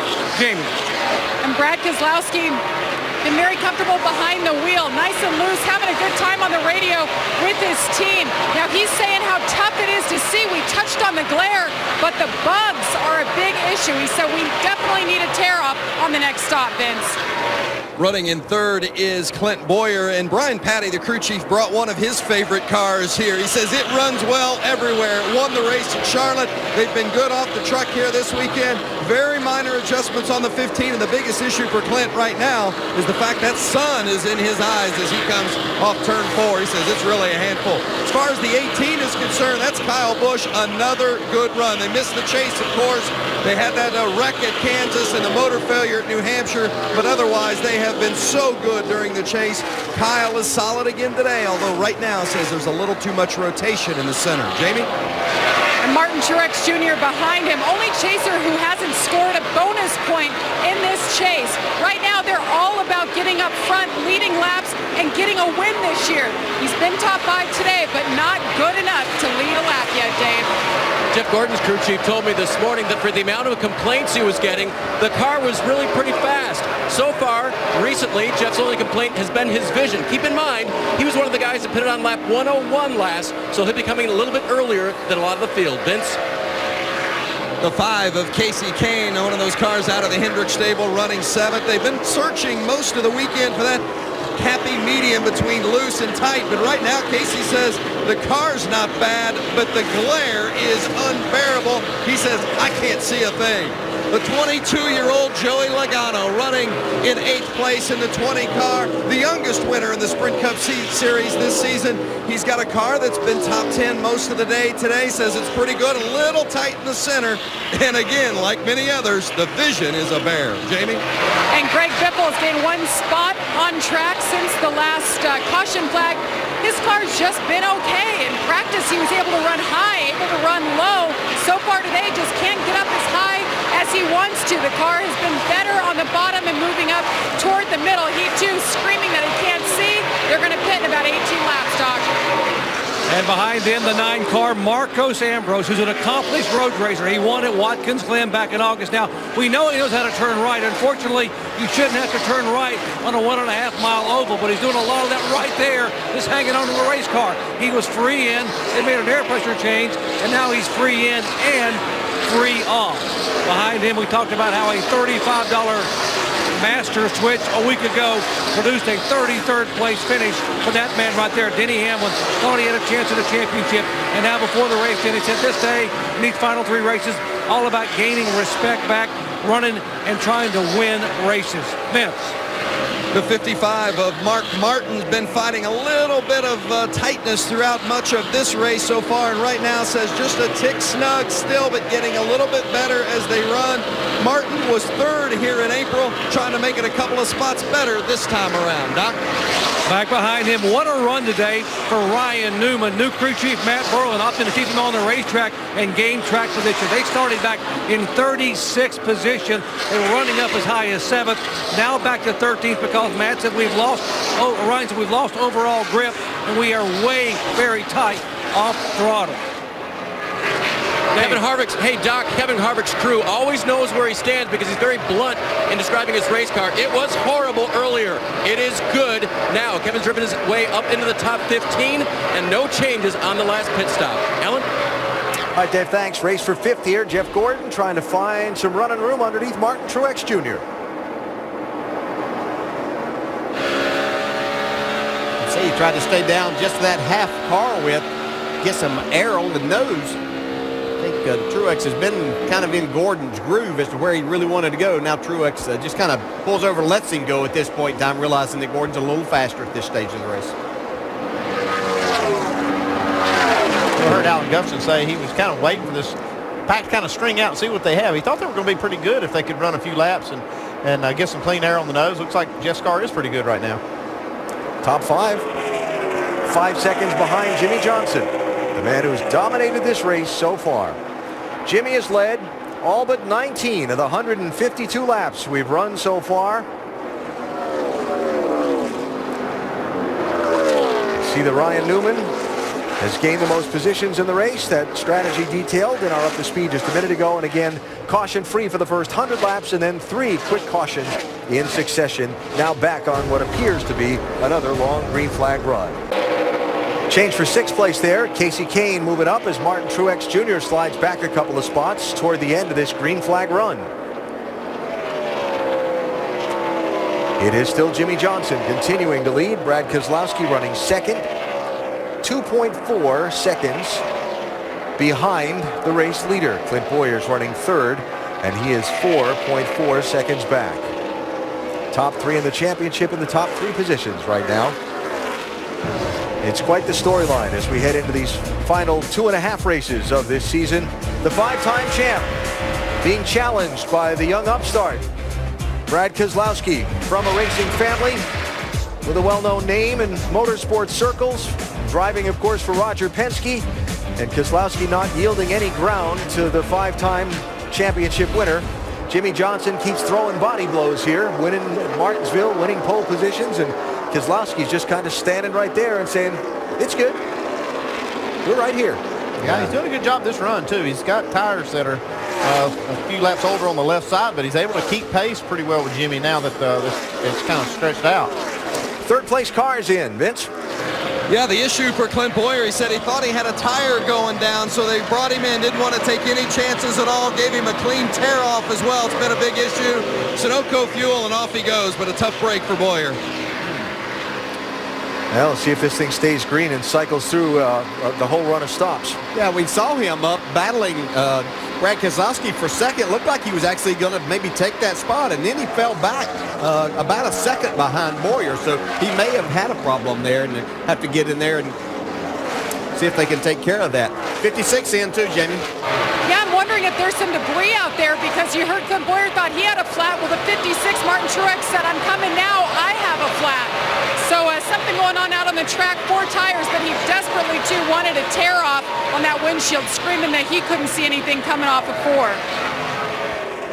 And that is going to open the floodgates on the pit stops as Juan Pablo Montoya comes out of the garage and back onto the racetrack. Jeff Gordon, Greg Biffle, Marcus Ambrose, and Eric Almirola all on the pit lane. Dave? He's made, Jeff Gordon on your left there has made up so many positions under this long run. You heard his crew chief, Alan Gustafson, talk about it. The car really pretty well balanced for him right now. Just a slight air pressure adjustment, and it'll be a wedge adjustment in the left rear as well. Jamie? And Greg Biffle's in his pit box. 4 tires, fuel, 1 round in the left rear, a wedge, and he's gone. We'll have a clear view out of the front. 12-6 there on the 2 team, and Jimmy Johnson a lap later is going to give up the lead and come to the pit lane. He's all the way down the far end of pit road and headed toward Doc.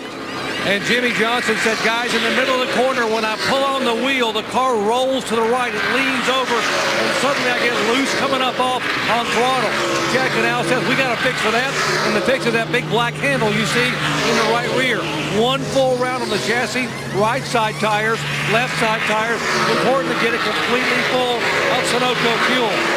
Lug nuts on, checking the left rear. He is away. Now, Denny Hamlin will also come off pit road to make his stop. Hamlin said very, very, very tight in the middle of the corner. He's also away. Vince. The 18 of Kyle Busch having a good day today. He saw that wrench in the right side. They made a chassis adjustment. He says also needs a tear off to help with the vision. Wants a bottle of water. Car is a little bit too loose, so they snugged it up. Dave? Just a little bit tight right now for Kevin Harvick. Slight air pressure adjustment for that. He will get a couple of cans of fuel. Remember, he's raced his way into the top 15 now. Under green flag conditions, giving up his track position for the 4 fresh tires and fuel. Matt Kenseth going to give up the lead here to come to the pit lane. Been kind of a struggling day for this 17, Vince. It has indeed. He got caught up in that chain reaction accident, had some damage to the left rear. Hasn't hindered them too much. Chassis adjustment on the pit stop here. He says the corner speeds are pretty good, but he just needs more grip. Jimmy Fennick making the changes to try to give Kenseth just what he needs. Still have 3 more cars to complete the cycle of stops. Remember, we've got some people on a little bit different pit stop schedules because of those 3 rapid-fire cautions. Trevor Bayne, Travis Kvapil, Danica Patrick are 1st, 2nd, and 3rd at the moment. Then you'll get back to Jimmy Johnson and Brad Keselowski, 4th and 5th. And there is the race leader, Trevor Bayne. Band-aids and all on the nose of that car and the tail of it after that Wood Brothers machine banged up with a restart scrum back at lap 119. There's Danica Patrick. Jamie, lead lap until this stop. That's right, making her first start with Tony Gibson as the crew chief. Entirely brand new team for her. Been holding her own, listening to the feedback. They're communicating quite well together, getting some laps. Again, it's her first start in the Cup Series. Raced nationwide last night, finished 2nd in the IndyCar Series in 2010. It's a good stop for Danica. She's down. All right, Patrick out and away. And Trevor Bayne still out on the racetrack on those older tires. And that is that Kvapil right behind him, or is that the 83? The 2 cars painted up identically. That is Travis. So that's 1st and 2nd. That's the race for the lead here until those 2 hit the pit lane. Now Trevor Bayne extremely loose off of turn 4 there as Carl Edwards had gone to the inside of him and made a pass. And now here's the race for the lead. Once those 2 finish the cycle, Brad Keselowski gaining some ground on Jimmy Johnson in that exchange of pit stops. Like that, about a 2 or 3 second quicker pit stop. And it really shows up on the racetrack under green here.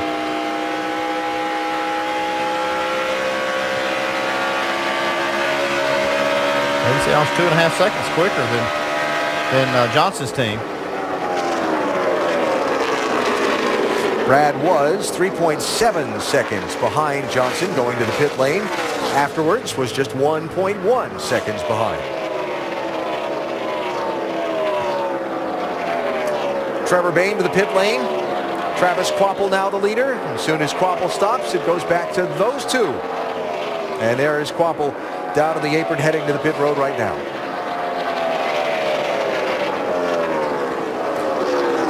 So Keselowski trimmed a little bit, a couple seconds off the Johnson lead on the exchange of pit stops, and we're across halfway in today's AAA Texas 500. We go NASCAR nonstop, presented by Nationwide Insurance.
NASCAR Sprint Cup Series at Texas is brought to you by Sylvania's Silver Star Ultra Headlights. Remember, headlights dim over time, replace before burnout.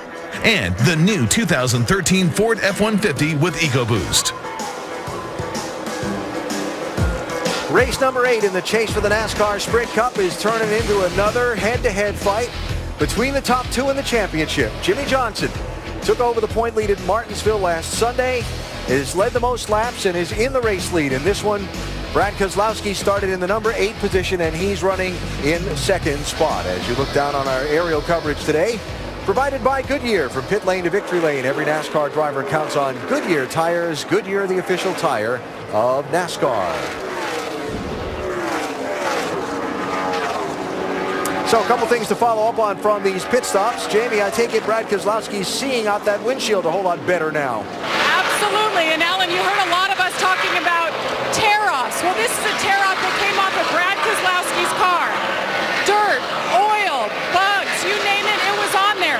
Basically, it's just a plastic sticky material, and he started the race with 5, and now NASCAR is allowing that 7th man over the wall to rip it right off. But thankfully, they have multiple. Alan? It's not as simple as hitting the old windshield washer thing in the car. No, those don't work too well, unfortunately. And you could magnify that by putting it up in the sunlight. Yeah. It would show you even more just how difficult it was for these drivers. So a lot clearer view of Jimmie Johnson's back bumper at the moment for Brad Keselowski. And Clint Bowyer making the early move onto pit road from third place under this cycle of stops. He's dropped back to fifth now, Vince, but I guess it could have been a whole lot worse. It could have indeed, Alan. He was the first one on pit road, remember, because he thought he had a tire going down. Take a look at the wear on this tire. Bowyer did indeed have an issue with that right front, so they did get it in time. He wouldn't have been out there much longer in one piece. So a great way to feel it for Clint Bowyer. Great job for the team. Get him in right away, make those changes. And as you said, Bowyer, that could have been a bad break in a number of different ways, but right now still in the top 5. Yeah, I'll tell you, that's what we talk about balance, keeping the car balanced. It helps use all 4 tires efficiently. If you've got that car just a little bit tight, this is one of those tracks that has a lot of tire wear, and it's a lot of character, like we said, and it can really work it can overwork one of those tires like we saw there. And I'm sure that maybe they're planning on this racetrack freeing up some, getting a little bit looser. But you also have a responsibility as a driver. He was right up there on those restarts, working really hard, I think, to try to put some pressure on Jimmie Johnson and Brad Keselowski. Probably ran it a little harder than what he had been in the previous runs.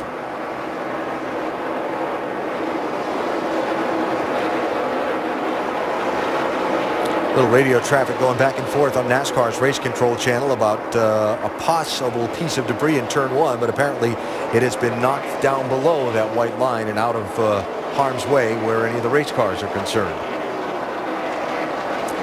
Get a look here at that. Oh, there is the caution for the debris. Maybe it wasn't knocked down out of that racing area. Yeah, and even if it gets on the apron, it's still in play, so to speak, because you have to make pit stops, and you don't want the drivers running over that as they exit. Yeah, and you can't have a race car hitting it and tossing it up in the air and so on. So caution flag out. 4th one of the race. Debris in turn 1. And everyone will have a chance to regroup here just about 20 laps after they were on pit road under the green. Chance for some of those 2-tire stops again, Mr. Petrie? I don't think so. I really think that you're going to see all these cars take 4 tires because there's so much to be gained with new tires now here. This track, we kind of compared it to Atlanta, and it's just a no-brainer really to get 4 tires unless you've got less than 10 laps on the tires, and right now we've got more than that, so I expect all of them change forward. Probably time for some adjustments to start too, as we were showing there how much of this track is now starting to get in a shade condition, and you're going to get more grip in areas, and I'd probably start trying to stay up with the track at this point in time. Jeff Gordon's team getting ready. 24 cars moved up into 3rd place. Chad Knaus always working the calculations, as is Paul Wolfe. Communicating out to his driver and team. So yellow flag number 4. Only had 2 yellows in the April race here. Had 5 in the 2 prior races in Texas before that. And a long green flag run to the finish. We've still got 147 laps to go. So these teams have to be mindful of that, and fuel windows and all the rest.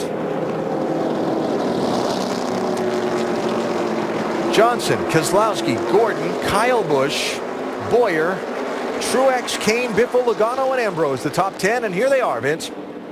Well, Kyle Busch in the 18, at some points in the corner it's too loose, and some points it's too tight. So they're going to make an air pressure adjustment and a wedge adjustment to try to help Kyle's handling with 4 tires. Dave?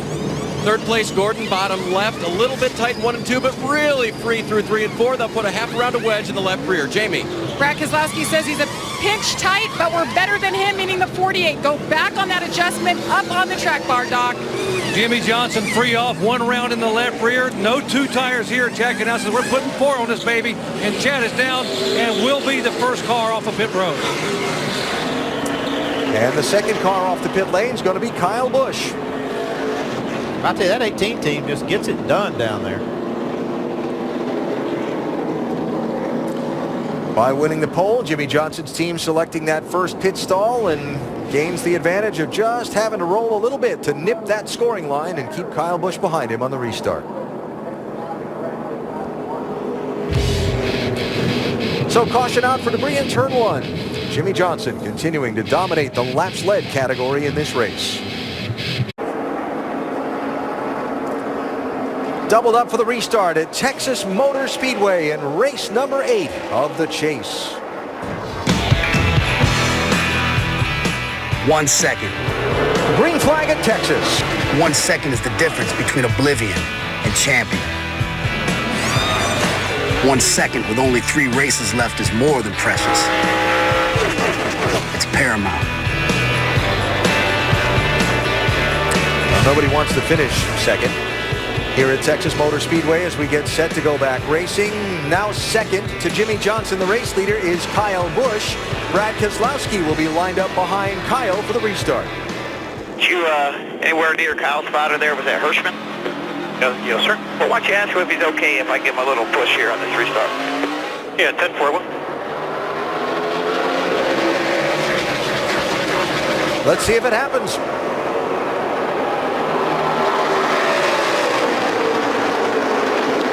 Looks like Kyle didn't need a push.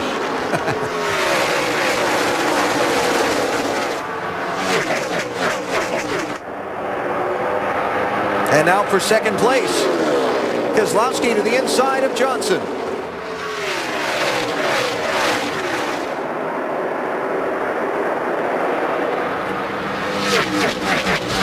And besides on the exchange of green flag pit stops, that's about as far back as Jimmy Johnson's been off the lead this entire race.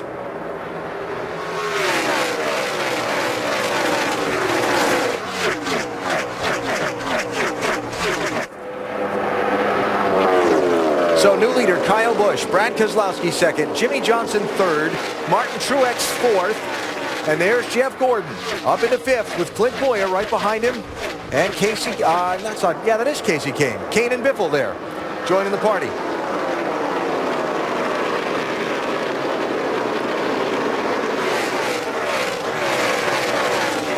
That was called announcer's sun glare for a minute. Those two cars with the red stripes up the side and the white. We need to pull a tear off up here. Yeah.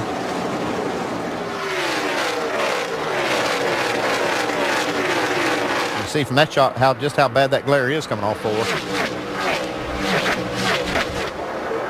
Kyle Busch now has recovered from that green flag stop he made when he actually came out of his pit box. But, had to back up and lost a lot of track position. And, a lot of time, and he's finally made it back up now. See what kind of car he's got. I was all the way back at lap 43. Kyle running second at the time, came to the pit lane under green as he was trying to turn left into his pit box. Matt Kenseth was turning right out of his. Nice job by Kyle to avoid collision, but he fell 10 seconds off the race lead. Now he's in the race lead as Jeff Gordon goes by Truex for fourth. This looks like a Jeff Gordon I've seen before. Yeah, and he just passed him wherever he has to, wherever the room is, that clean air. He passed on the bottom to get by Clint Boyer, went around the outside of Martin Truex. Pretty good right here. Already got 5 on the 48 ahead. Eddie DeHaan, the spotter, talking to Jeff Gordon, Dave. And they had to give him a little encouragement after that pit stop. He lost 2 spots on pit road. Yeah, the guys ahead of him had a good stop, but Alan Gustafson said, we bobbled. We should have beat those guys. They're in decent shape for as much racing as there is left to be done today. Jeff Gordon in 4th position. He started back in 16th. There's Clint Boyer working his teammate Martin Truex Jr. for 5th place. Boyer having a very solid day, but it has to be a little bit demoralizing to him to always be looking up there and seeing the 2 guys that he needed to kind of have a bad day are the 2 guys that have led a lot of this race with Jimmy Johnson and Brad Keselowski, who he was needing to gain some points on out of here. It's also probably got to concern him a little bit, if not the driver, because he probably doesn't know the whole extent, but Vince, the pit crew, to have seen that right front tire a bit ago. That's exactly right, Alan, but it was a good catch. I think what Clint is more concerned about at this point is the fact that his car just isn't handling the way it's been handling. As you see Keselowski trying to make the move underneath. Now it's going to be Kyle Busch fighting him back. Alan. Hi, Vince. 15 team will certainly be keeping an eye on it, and Clint will be probably hypersensitive to it. And right now, Kyle Busch and Brad Keselowski trying to put a little gap on Jimmy Johnson. Nice work, Kyle. Damn guy's good. And one day he'll win some races.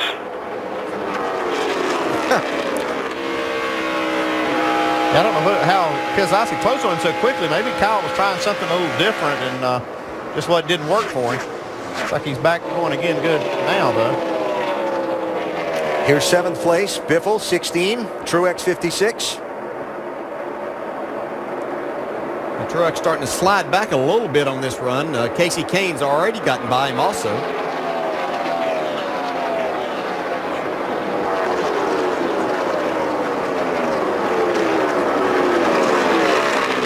Greg Biffle at 1 point up in the top 3 in this race. Slipped back a little bit on a pit stop miscommunication earlier. And they really haven't had the car to drive through and make up the track position since. Well, this track's going through a transition phase right now. You can see these shadows have been pretty well covered in turns 1 in the front straightaway, but it's starting to creep over into turn 4 and more of turn 2. So the track's definitely cooling off and changing.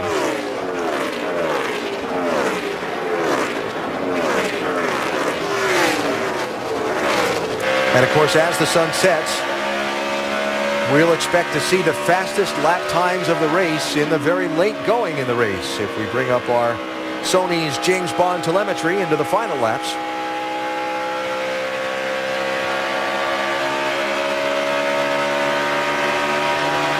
It's become part of a driver's routine anymore, working those switches. A lot going on in there. That used to be a time that you could just kind of relax down the straightaways. Now they've got a lot to think about, a lot to do going on in there besides handling these cars through the corners.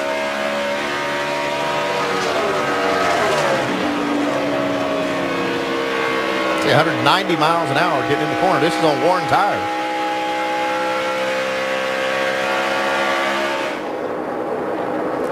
So, Kyle Busch putting a little gap now on Keselowski, who's got a similar advantage on Jimmy Johnson, who's got a similar gap to Jeff Gordon, who's got a similar gap back to Clint Boyer. So, Vince, we were saying about Clint Boyer when things got exciting up front there.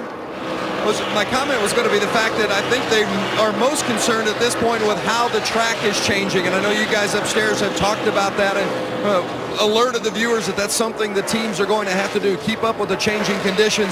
And that's what the 15 is fighting a little bit right now. As Clint says, the car is more free in than it's been throughout the course of the day. And he doesn't have that rear grip that he had earlier. So the track conditions starting to change, the handling starting to change, and these teams got to keep up with it, or we're going to see the position on track change as well. It looks like they've got a pretty good handle on things right now. You see down in the corners something interesting here. Boyer trying to kind of straddling that seam that's there. There's no lines in the corners to go by as to exactly where you are. You use those seams. You don't want to really get your tires on them. You can cut across them. But very interesting to watch Clint Boyer that's what he's doing is that one seam that he continues to straddle. He's kind of in between them here. Now he'll cut across down in 1 and 2. But up in 3 and 4, he really straddles that and uses that as his guideline. And I always appreciate Clint Boyer providing our drink straw accelerometer with the onboard view. That big straw he has hanging out of his drink bottle. And still that glare off of turn number 4. Clint Boyer running 5th. While Kyle Busch has moved to the top of the board, Jimmy Johnson has dominated the race so far, but now it's Kyle Busch who's in the lead.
Back at Texas Motor Speedway, 211 laps complete with Kyle Busch in the 18 out front. If you are just joining us, here are a couple of things we've been following.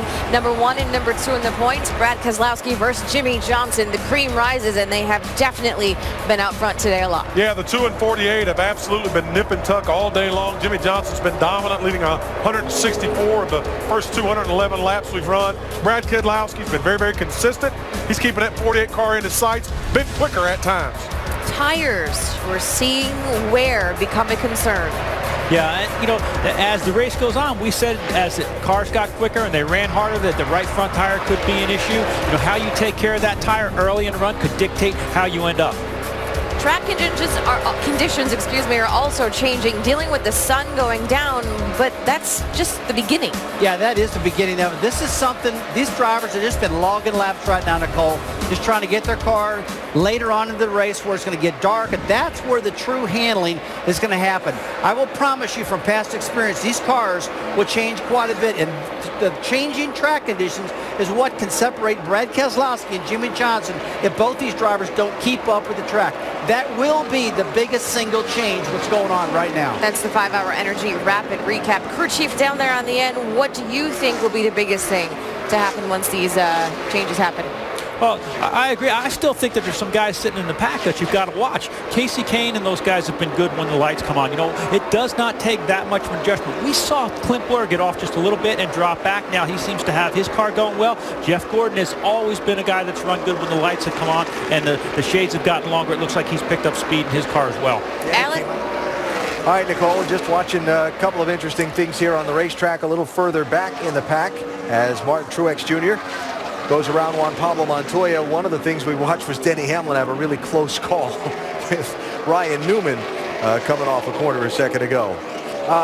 Unmentioned by me, and I'll apologize for this, at the last caution flag, Jamie McMurray got back on the lead lap with a free pass.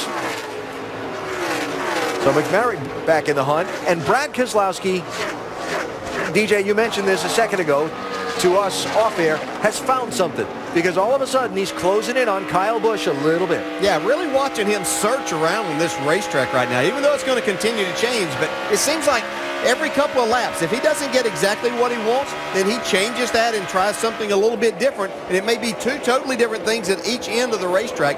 He's making it work. Matt Kenseth, left screen earlier in the race, dropped quite a bit off the start at the green flag. He was in 10th position, and he lost about 8 spots like that, like snap of a finger, and has not really made much progress until lately. And all of a sudden, as the conditions change, this 17 car is coming alive. Yeah, you come to Texas, you expect Matt Kenseth to really be good, and when he dropped back at the beginning, I'm thinking, well, maybe this is not going to be one of those, but maybe they have set this car up knowing what this track's going to do and kind of suffering through the beginning part of the race. And like I said, this track did go through a transition. It looks like he's a lot better. So Kenseth creeping back toward the top 10 after, like I said, falling from 10th position at the start. So Kyle Busch has now led more consecutive laps in this race than anybody else besides Jimmy Johnson. Jimmy dominated the opening stretch and in fact has clinched the bonus points for leading the most laps, but now it is Kyle who's out in front. You got a small piece of debris on your grill, nothing big, just keep an eye on your water temp for me. Dave Rogers there from the pit box to the cockpit. Yeah, it doesn't look like it should be a problem, but he did want to at least alert him so he can look at the gauges from time to time.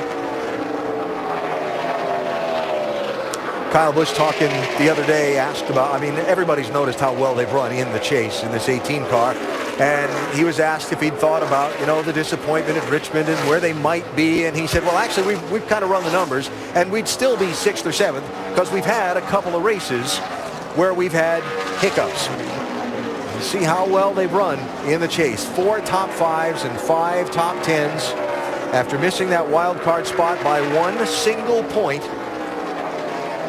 But Kyle says, we still wouldn't be in contention for the championship because of those couple of races where we've had some problems. Yeah, realizing they still have some work to do. It looks like they may have a little work to do here tonight, too, still. Car starting to slide around. You can see Kyle has changed his line a little bit, trying to find a little bit more grip, but he's got a mirror full of Brad Keselowski right now. Just got big loose right there.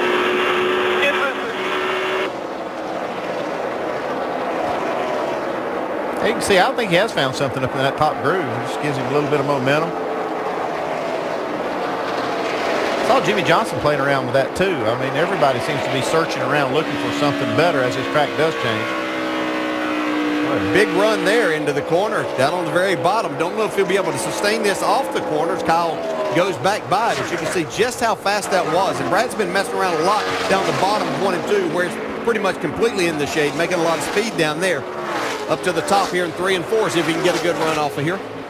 Is there some way you can give those of us who've never driven these race cars on these tracks like this an idea of what this is like, knowing these transitions in the track are coming, and at least until you get to the next pit stop as Keselowski tries it again, you've got to work with what you've got in that race car. Yeah, you have to work with that, but what you're doing right now is you're saying, okay, this is what the racetrack is going through down here in 1 and 2. We'll have to anticipate that a lot of the same things are going to happen in 3 and 4, even though turn 3 is going to be the last to get any shade here. Have caution on the track. Debris in turn number 3. And the caution's going to wave for the 5th time in this race. And now you completely change modes behind the wheel, right? Give the crew chief his feedback and get ready for the next set of circumstances. Pretty good right there. Yeah, which might be a fuel mileage run here. It'll be about 110 laps to go when they make this stop, which is split up 55 and 55. Probably the worst run for this 48 team. See Chad there contemplating exactly what he's going to do to help his driver Jimmy Johnson out this next run. Keeping up with the conditions.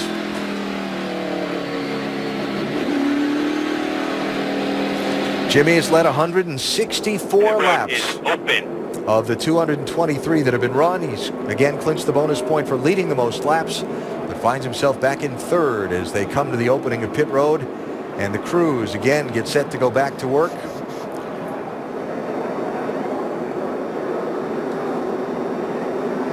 It's Busch, Keselowski, Johnson, Gordon, and Boyer, the top 5, Vince. Kyle Busch wants some help on entry and exit. The car's just a little bit too free, wants a tear off as well. They're going to make a chassis adjustment, air pressure, and 4 tires for Kyle Busch. Dave? It's a little loose in and off, a little tight in the middle, slight air pressure adjustment. We'll see if the 2014 can hold or improve their track position this time. Jamie? Brad Keselowski said, we're pretty good. I wouldn't touch it, Paul. 4 tires and fuel. It's all about keeping track position, Doc. Jimmy Johnson said loose in, loose off. Balance definitely changed. He moved at the track. It didn't help tighten it up. He used more front brake, left side tires, right rear adjustment, and Kyle Busch will beat him off. Jimmy Johnson will get 2nd off the pit lane. And there are the rest of the front runners.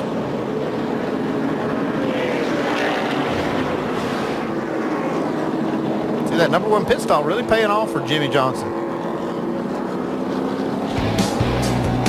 So 5th caution flag of the race is out.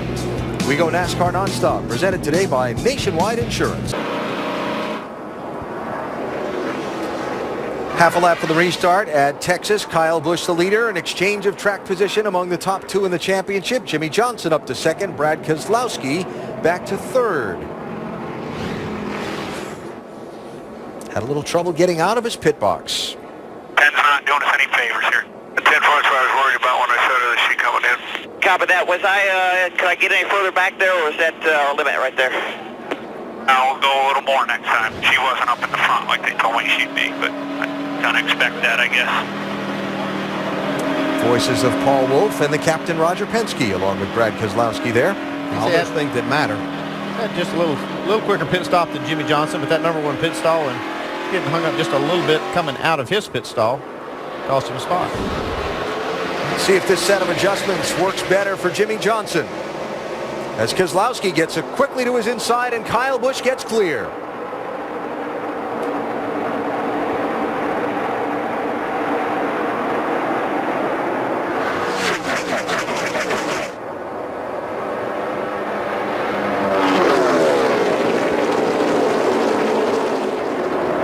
Brad was having none of that, was he? Jimmy might have some company from his teammate too, Jeff Gordon. This car looks pretty strong this run.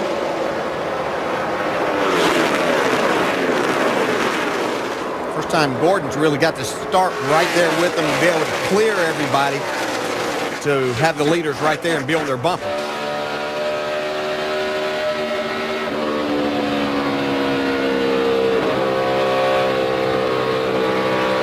Here you're still having to work that throttle coming off the corner, though. And you see how much more quickly that glare goes away behind the grandstands and suites now as we get a little bit closer to sunset.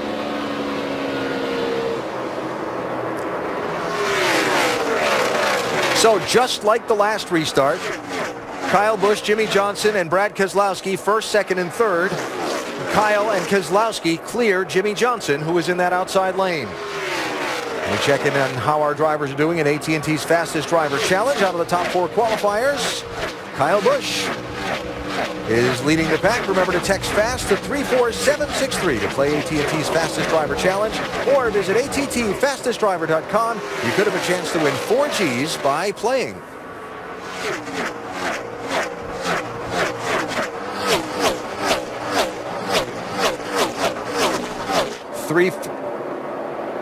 Vibration under the hood.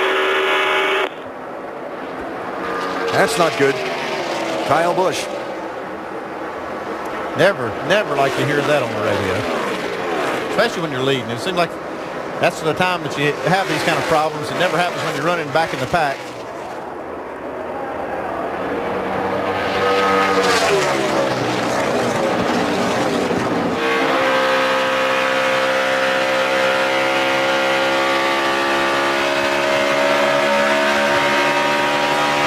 Thinking, wasn't it the New Hampshire race when Kyle had such a strong race car and ran up front and contended for the win and had the problems under the hood eventually that cost him a chance at taking home a trophy? As Keselowski's looking. Whoa, that was close. Well, Keselowski just got a good run off turn 2. Really closed the gap on Kyle Busch. Can he make it stick and grab the race lead? It'll be tough from that position right there. He's really been good down in 1 going on the bottom. Being able to let the car roll through there, he might be able to make another run at him as they exit turn 2.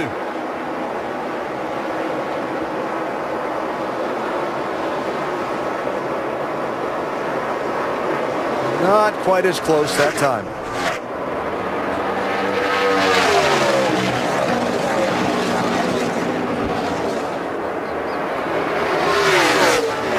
And looking at the gap, back to Jimmie Johnson in third. Keselowski a solid second, though, for the moment, Jamie.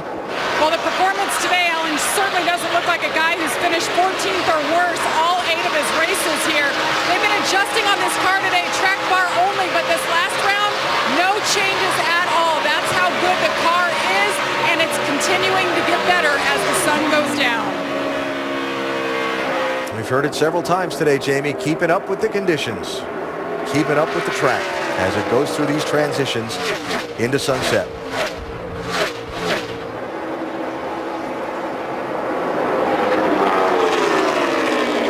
All right, let's try the outside. Now that would be a spot that he can make this run happen right here. That's exactly what he's doing. We kind of set him up on that. He had been down on the bottom and went in there. A smart young man behind the wheel of this 2 car. Now the big run off the top of turn 4. And to the race lead, Brad Keselowski. See, now the points are changing a little bit with that pass. Brad Keselowski now takes the point lead as they run. And back and forth they go. Everybody wondered, though, how would Brad Keselowski and his team rebound from losing that points lead at Martinsville last week, where the 48 car got the maximum points? Well, I'll tell you, I talked to the guys down in the garage, and they expected Jimmie Johnson to do that at Martinsville. And so they came out of there with what they felt like was a win for their team by finishing 6th. So they felt like they came out of there with just about as much momentum as Jimmie did. And now there's no Martinsville for Jimmie left in the end. So they really feel pretty good about it. Everybody likes to bat the topic around of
And we move into the later stages of Race 8 in the chase for the NASCAR Sprint Cup. And the picture has changed at the front of the pack. Jimmie Johnson started on pole and dominated the opening portion of this race, leading 164 laps on the day. But as the weather conditions have changed and we approach sunset and dusk, the lead picture has changed. Jimmie Johnson is now running in 4th place, and it is Brad Keselowski, his rival for the championship, who's out in front and has pulled away from Kyle Busch after getting by him a little while ago. Now opening up a 1.9 second advantage over 2nd place. Now we take an inside look and get unlimited access to the NASCAR Sprint Cup Series, brought to you by the NASCAR Sprint Cup mobile app and truly unlimited data on the Sprint Network. 7 different drivers have traded the lead 14 times today. A few cycles of green flag pit stops, giving some people like Brian Newman a chance to be out in front. Get unlimited access to NASCAR with live in-car audio and real-time stats on the NASCAR Sprint Cup mobile app only from Sprint. Get the app and Sprint's truly unlimited data plan at sprint.com/speed. A lot of speed in this 2 car as we check in on our top 5 runners at this point. Up to speed, beginning with Jamie. Well, Alan, you often hear teams talk about good luck charms. If something works, they keep doing it all over again. Well, if you take a look at the pit box, there's a new face up there. That's Kathy Penske, of course, the wife of Roger Penske. All of these years of racing, this is not somewhere you see her. But back in Chicago, she opted to try it out, and they won the race. Last week, she did it again. Their 6th place felt like a victory. So today, she asked if she could do it again, and look where they are, leading the race. Vince? 2nd place is Kyle Busch. About 20 laps ago, he reported that there was a vibration under the hood. Hasn't had that issue since, or at least he hasn't discussed it, as you see Jeff Gordon challenging Busch now. Gordon making the pass. The issue for Kyle right now is that he's just too tight in the center and needs more grip. Dave Rogers going to work on the front of the car during the next stop. Vince, a lot of things coming true for Jeff Gordon. His crew chief told me this morning the car didn't have first laps speed, but it came later in the run. It took 7 laps for him to get around Jimmie Johnson, his teammate. Another 6 laps to get around 2nd place, Kyle Busch. That car is right now for Jeff at the right time in the race. Doc? The last thing Jimmie Johnson wanted to have happen in Chad Canals today was worrying about fuel mileage and have a fuel mileage problem here. And right now, to make it on one more stop, they would have to go to lap 279 at 55 laps. From what I'm hearing here, they may be a couple laps short, which would not be good for the 48 team at all. Vince? The 15 of Clinton Boyer running 5th. Came into this race 3rd in the championship points. His crew chief Brian Patty saying, we've got to keep the 2 and the 48 honest. Keep the pressure on. Say they're doing that running 5th, but right now the 48 and 2 both ahead of them. If they should stumble, the 15's got to be ready to pounce, but he needs a little more grip if he's to go any further forward, Alan. And Vince, I'll add to that in the last race on one of these 1.5-mile tracks. It came down to stretching the fuel, and that car, the 15, stretched it best and took home the trophy. 81 laps to go. Brad Keselowski leads at Texas. NASCAR Nonstop presented by Nationwide Insurance.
And the race for the lead at Texas Motor Speedway, with Jeff Gordon closing in on Brad Keselowski. And we look down from our aerial coverage provided today by Goodyear.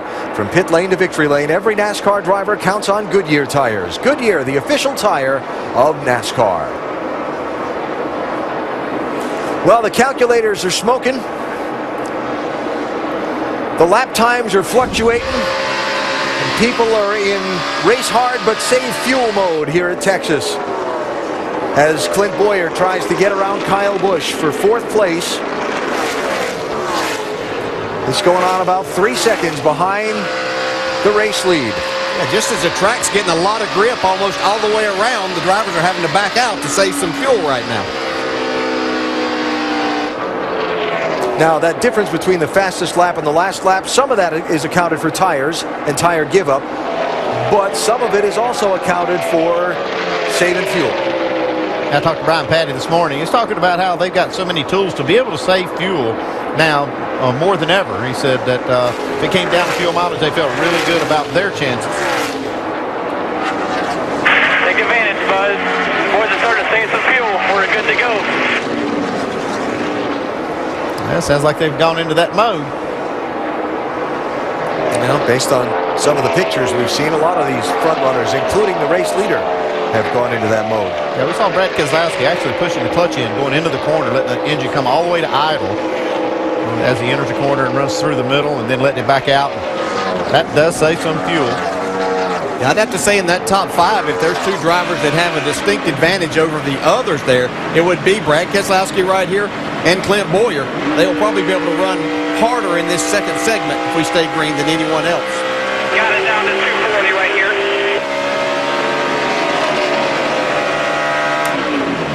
Okay, you can see right there, it goes completely down to idle as it goes in the corner. Looks like he's trying to save a little fuel, Jamie. You guys are absolutely spot on. He told his team just moments ago he thinks he's saved about a lap's worth. He said, can I keep going or do I need to manage fuel? Paul Wolf said, keep managing. They're looking at pitting about 278. It's amazing he can do what he's doing right there, Dale, and still run the lap times enough to stay in the lead. Actually, it's like the quickest last lap of anybody. Yeah, it may look rather simple and sound rather simple in what he's doing, but there's a lot going on to this technique of knowing when to push that clutch in, get it shut down, let it back out without upsetting the race car, because you could actually hurt yourself even more. Well, they'll be coming to pit road in a little bit for what could be really crucial stops. We'll go NASCAR nonstop, cover it all.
Jeff Gordon slowing from second place and slowing much more quickly than just a normal pit stop. Dave, problem with that 24? Alan, he felt a tire going right away. He needed to go probably about another 11 laps on fuel before they'd get to their final window. But he immediately, you can see the right front is cornered. In fact, it's caught up in the right front suspension there. So that was the one that was going. Jeff felt it right away, pulled over. Jimmy Johnson had to make a hard left turn to miss him. And Jeff's race has gone the wrong direction. Well, that's a pit stop with 63 to go. So what Jeff needs now is for this race to stay green until these other leaders have pitted, and then he needs a caution. That can still work out for him, depending on how these caution flags fly, but it's going to have to happen, though, as the rest of the field is going to have to pit under green. Well, there it is. Before that happens. Yeah. Almost looks exactly like Boyer's when his wore out. You see those lines, almost looks like something's rubbing it, but that's the way it gets when it gets completely worn out. So Jeff Gordon from second place now to needing things to fall his way to get back into contention to win this thing. He'll be driving hard on these fresh tires. And Brad Keselowski still leading. We've watched Brad and his fuel-saving techniques. Now Jimmy Johnson is up into second behind him. One thing I noticed is Keselowski picked up about 4 to 5 tenths the last few laps. Like he saved some fuel and then he kind of went back into a mode where he's running fast enough to keep Jimmy behind him. That's the two with his championship rival running 1.9 seconds behind him, Jimmy Johnson. Yeah, what you can, bud. Just so you know, the 2 car, he's saving fuel running faster than we are. Maybe something we learned from that. Ooh. Yeah, I'm not sure what he meant by that. I think that they're watching how that this 2 car does run when they're in that fuel saving mode, and they're seeing that they don't give up a lot of speed doing it. Well, we have seen caution. There you go. There's your caution. Debris. And that's not the caution I think Jeff needed. He'll be able to take the wave around. Yeah, but for him to actually be right back in this thing, he needed to go through the full cycling. We were only like 4 or 5 laps from it. Yeah, and he's still going to be short of the finish on fuel probably. And everybody else is going to be extremely close. Yeah, this is going to test a lot of them. Caution with 59 laps to go. 6th one of the race. I heard one of NASCAR's spotters out in the corner call in the piece of debris and then the call for the caution flag. I didn't hear where it was on the racetrack. I'm being told it's on the back straightaway out by the outside wall. You know, we've talked during NASCAR Countdown, Gene Monahan working with the Hendrick pit crews and all that goes into these athletes going over the wall to do their thing. Here's your chance. Yeah, that's what you live for right here. It's bottom of the 9th. You're down by a run, and there's a runner on second. You're at bat, 2 outs. Yeah, and this 48 bunch has gotten the job done. They've got that perfect pit selection, that pit stall that's helped them all day.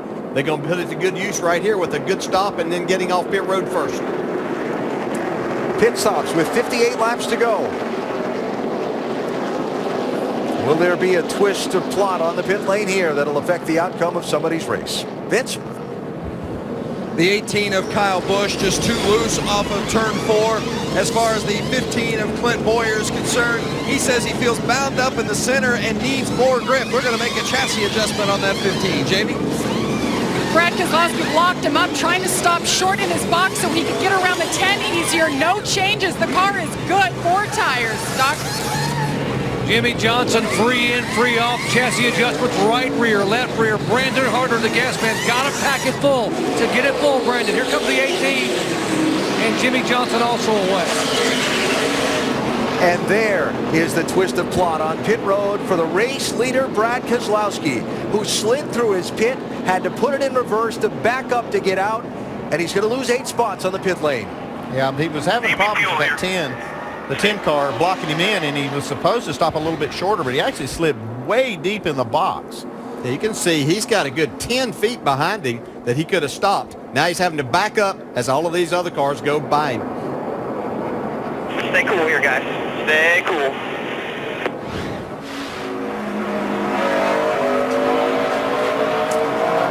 Well, we know he's got a good car. Now he doesn't have the track position that he had. In fact, he's back to where he qualified in the number 8 spot. And only got 57 laps to go. Now a little change on the leaderboard as we come back to chase race number 8 at Texas Motor Speedway. Caution for debris just as we were approaching green flag pit stops for the leaders, and with everybody kind of in fuel conservation mode, sets us up for a final run to the checkered where fuel may still be iffy for some folks and puts the man who was leading the race, Brad Keselowski, back deep in traffic. It happened as he was coming into his pit box. See, he just keeps locking those front tires up, just not able to get the car stopped.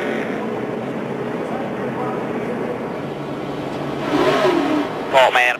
That was my fault, man. I don't know why, but this thing just don't stop without locking the fronts. Dialing rear end, and I feel I'm dialing more front.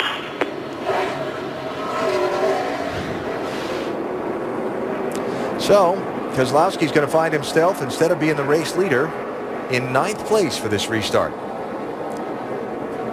It's going to come with 54 laps to go, the green flag will. Jeff Gordon wave around back onto the lead lap. He'll be in 25th position for the restart. Free pass to Trevor Bayne.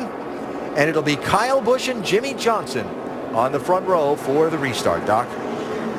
And a moment ago, Chad Canals told Jimmy Johnson, hey, we are 4 laps short on fuel. Now, here's the deal. He said their 18 car may be sputtering a little bit under the hood, so they may have an engine problem. Try to get ahead of him. Get the lead. If you get up front, maybe you can save some fuel. Right now, they've told Jimmy 4 laps shy of making it.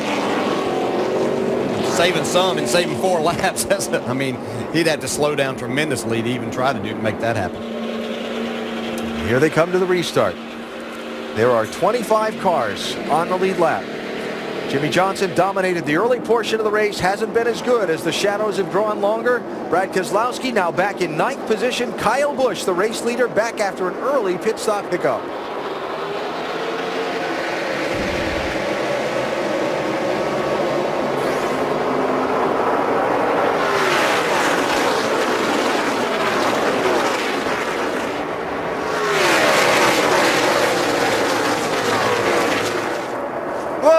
Close call there. Smoke from the left front of Casey Kane. Yeah, they were 3 and 4 wide down in one. Still inside, quick hole behind the 99. 78 car of Kurt Busch racing Brad Keselowski in the 2 hard while they try to get around Tony Stewart.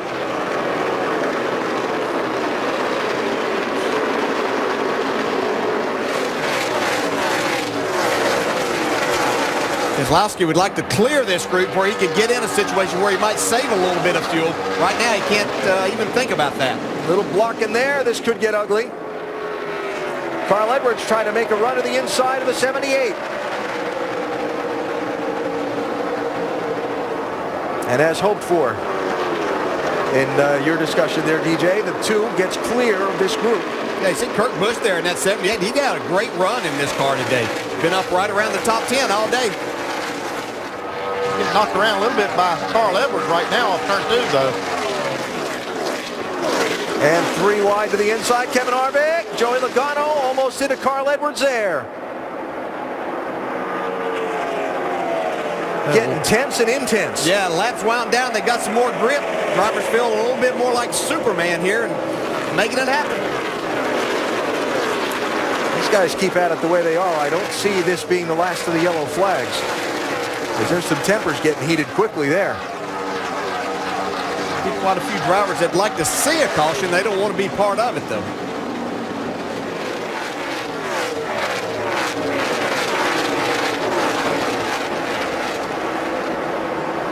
Looks like it's settling down for a minute. So, Kyle Busch, Jimmy Johnson, Clint Boyer, Matt Kenseth, now up into the top 5, and Dale Earnhardt Jr. into 5th.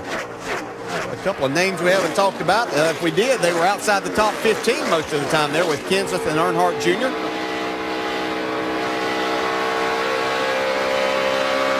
It's about being best when it counts the most, and in this case, Dave, it's when the sun goes down. He was just a little bit tight entering the corner, so they put just a small piece of bright orange tape on the front of the car to help the turn in right there.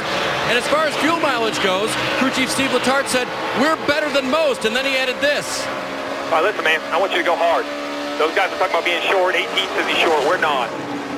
We're within a half a lap, probably within a half a lap. So I want you to run hard, and we'll get in the last 5 if we got to get it. So you just go. Push him. Don't let him coast. If the race stays green, don't expect to see the 88 back on pit road. Vince? The 17 of Matt Kenseth has really rallied. He's up in the top 5, currently running 4th. Look at that damage on the left rear from the contact earlier in the race. And Jimmy Fennig's got this car tuned up. He says that it's feeling pretty good. Kenseth said it's been a little bit free, but otherwise it's fine. Trying to save his tires if he knows what's going on behind him. Matt Kenseth as low as 27th place in this race at one point, Vince. Now he's up running 4th.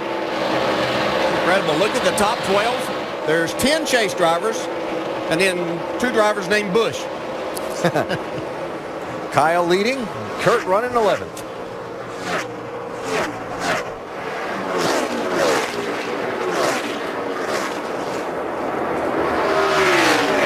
And what about this 48? What a twist of picture all of a sudden in this race on that last set of pit stops.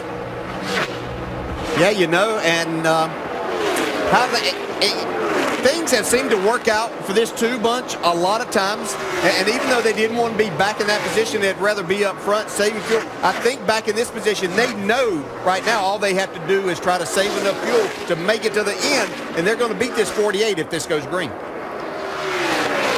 Yeah, there's a lot of ifs in there, though. If a caution does come out, though, they want to be up closer. They need to be able to be within striking distance of being able to race the 48. So it's kind of a double-edged sword for them. Remember Doc Punch's report a little bit ago. Chad Knaus telling Jimmy Johnson to go on the restart. They would try and get away a little bit from the 18 if they could, and then try and pace to save fuel. Well, they weren't able to get clear or get away from the 18. Now we'll keep an eye on the lap times of both of these front runners and see if they both go into any kind of conservation mode together. I'm like Dale. I don't think that you can save 4 laps without slowing down a lot. I don't think he's going to be able to race this 18 and save any fuel. I think if they're 4 laps short, they're still 4 laps short. Doc, there's a lot of racing knowledge on that 48 pit box to figure this all out. Indeed there is, and with fuel a big concern, there is the good luck charm that Rick Hendrick brought today. Legendary Hall of Fame car owner Junior Johnson. All the years I've talked to Junior when he had Cale Yarborough or Darrell Waltrip Jr., one of the best at getting fuel mileage out of his cars and getting him to victory lane. He came to the race today for Rick Hendrick. I said, Rick, what's this guy doing here? He said, well, you know what? We can use all the knowledge we can get. And Junior was always one of the best. Plus, he's always been a great good luck charm to win races. How about having Junior here, the Hall of Famer, on their box today? Great to see him here today. I know he worked hard on fuel mileage, but in some other different areas, too. They seem to find a really good way of getting a lot more fuel in their cars. Maybe those areas he used you can't use anymore. See those numbers, wins as a driver, 153 wins, 153 as a team owner in the NASCAR Sprint Cup Series for Junior Johnson.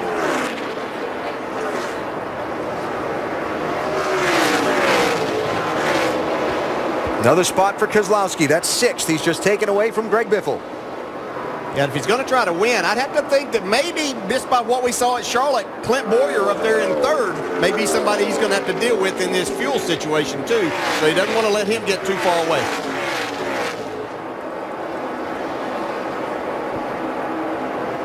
And then in the last stretch the fuel mileage race, Clint Boyer took home the trophy, and Vince, that 15 car, is running in 3rd. You know, it's interesting because, DJ, just as you mentioned Charlotte, Brian Patty radioed to Clint Boyer and said, it's just like Charlotte. They're good to the end. They're telling Clint Boyer, we've got enough gas to get there. The others don't. So Clint Boyer might be sitting in the catbird seat, sitting 3rd with about 40 laps to go. Well, Vince, this race went green with 54 laps to go on a 1.5-mile track in Charlotte. Clint Boyer and Brian Patty and this team went 56 laps on a 1.5-mile track to go to victory lane. How's it going to play out in Texas today? NASCAR Nonstop presented by Nationwide Insurance.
Down to the final 35 laps of chase race number 8 at the Texas Motor Speedway with Kyle Busch leading Jimmy Johnson and Clint Boyer. We look ahead to next weekend, and it's on to the Valley of the Sun and Phoenix International Raceway, the NASCAR Nationwide Series on Saturday with their terrific championship duel, 3:30 Eastern on ESPN next Saturday. Next weekend also the finale for the NHRA Series, the Automobile Club of Southern California NHRA Finals, qualifying 10:45 Eastern Saturday on ESPN2. Race 9 in the chase, the NASCAR Sprint Cup Series at Phoenix next Sunday, 2 Eastern ESPN, and the finals for the NHRA, the Auto Club of Southern California NHRA Finals. You like that? 7 Eastern next Sunday on ESPN2. Finals. Well, last one of the season in Pomona, right?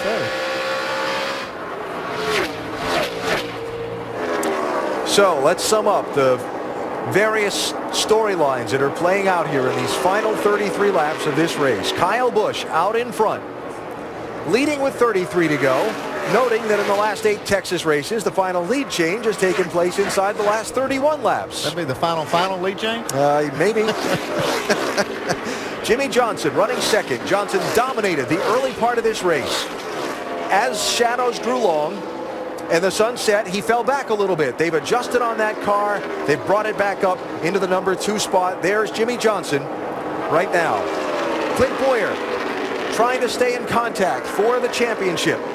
Running in 3rd position, says they're good to go to the finish on fuel in that 15 car. He won the last race on a 1.5 mile track where fuel mileage came into play.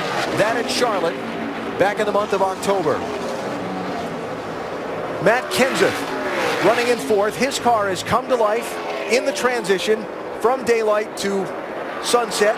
Kenseth as low as 27th earlier in the race. Top 5 now, pursuing what would be his 3rd win in the chase for Roush Fenway Racing. And for the rally that Matt Kenseth has driven through in this race, all the way back into the top 5 from as low as 27th, we make him our Goodyear Superior Performer for today. Great drive, great job by Matt, Jimmy Fennig, and this whole 17 team. Yeah, they were just seemed to be so far out to lunch at the start of this race. I expected maybe they would change positions by about 8, but that would have been going forward. But they fell way back and done a nice job in recovering from that. And the other major story in the late stages of this race, Brad Keselowski leading the race when the caution waved for debris at lap 275. Came down pit road wanting to stop short in his box because on the prior pit stop he'd gotten blocked in by the car in front of him, Danica Patrick's. He slid through the pit box, had to back up to get out, went from leading to 9th place on the restart. Now Keselowski's running 5th, 3 1/3 seconds behind the leader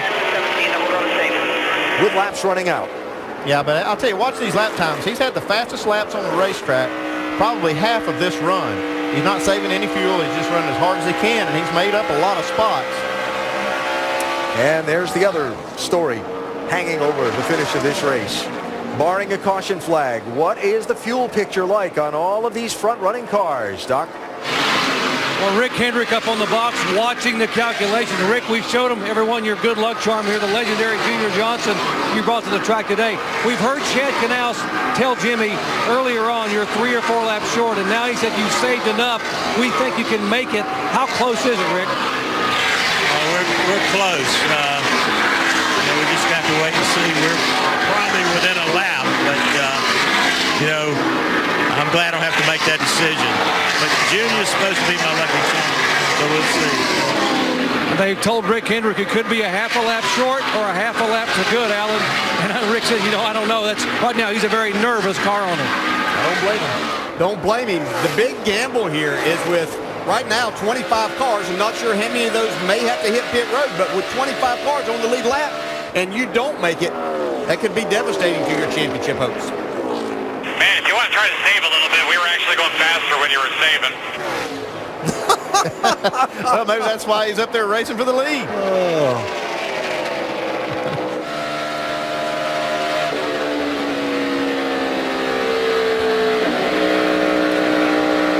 These are really fast lap times that these leaders are running if they're trying to save any fuel at all. I mean, they're down under 31 seconds.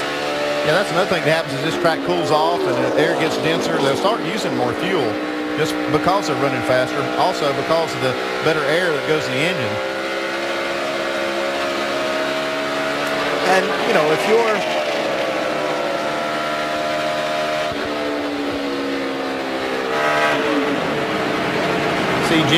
Brad Keselowski now is pushing the clutch back in, saving fuel through the corner. He wasn't doing that for a lot of laps. I think he kind of, Dale and I were speculating, maybe he wanted to get by a lot of the cars that he was quicker than and just try to get in his spot. He's sitting in 4th place, and he can start saving a little fuel now. I actually was wondering whether he could make it or not when I didn't see him trying to save. trouble, turn 1, car hard in the wall. Save it. Marcos Ambrose. And the whole picture changes again. You hit it pretty hard there, Drew. Heavy damage.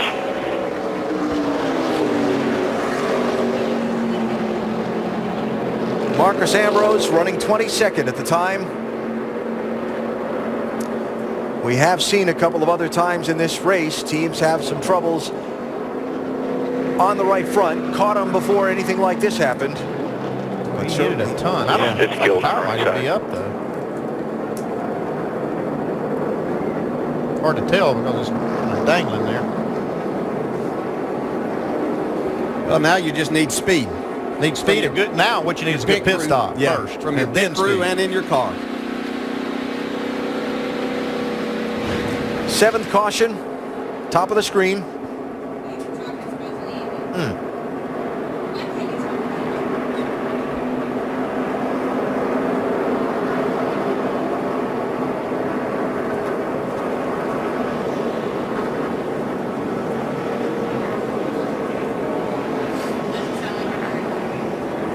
Oh, you can see just something in the right front. Yeah, and you can see the one, if there's an upside to it whatsoever, that he was high entering the corner, so the impact into turn 1 wall wasn't nearly as severe if he'd have been on the bottom. So, pit stops coming here. This road is open. You'll see everybody changing 4 tires. Yep. It's really going to be up to the pit crews to get this thing done for them. I've seen that 2 car have problems with the 10 car in front of them and not able to get out of their pit stall. That's going to happen again here. Yeah, Brad's going to have to make sure that he does stop plenty short to give himself an out. 22 laps to go for these pit stops. Time for the crews to shine. Vince, here they come. Well, the 18 was not going to make it on fuel without this yellow. He's still too loose, needs help on entry. It'll be a 4-tire change and air pressure on the 18. Upper left of your screen. Boyer, they're going to take a little more wedge out of the left rear. 4 tires. Jamie? Brad Keselowski being very careful. He slid through his box last time and lost 8 positions. It's going to be 4 tires. That's it. But you saw Danica Patrick pitting as well, Doc. Jimmy Johnson had to go around the damaged car of Marcos Ambrose on pit road. Now he will get 4 tires. He's also loose entry, loose exit. Going to top it off with fuel. Left side tires going on, being very deliberate, and he will follow the 18 off of pit road. Another strategy call by Paul Wolf for the 2 team. Yeah, I'm not sure about this one, though. They put 2 on earlier in the day, but they didn't have as many laps on the left sides at that time. But can it work? They were really strong with those 2 tires. That man likes to gamble. They had exactly 10 laps on the left sides. They had stopped under green at lap 91. They pitted under caution at 101 and put just the rights on then. And it worked out pretty well. They held their track position, but now they were on pit road at 276. And this is 312.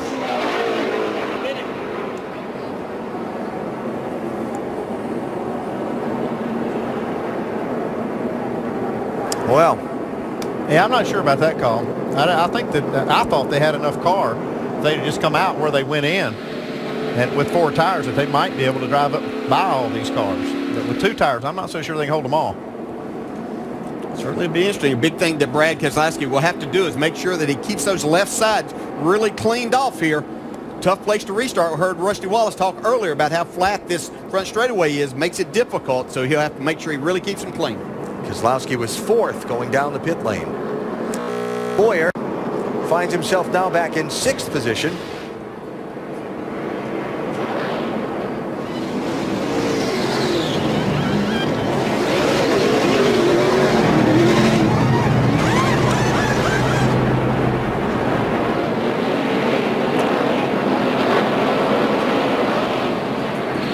Traffic jam there.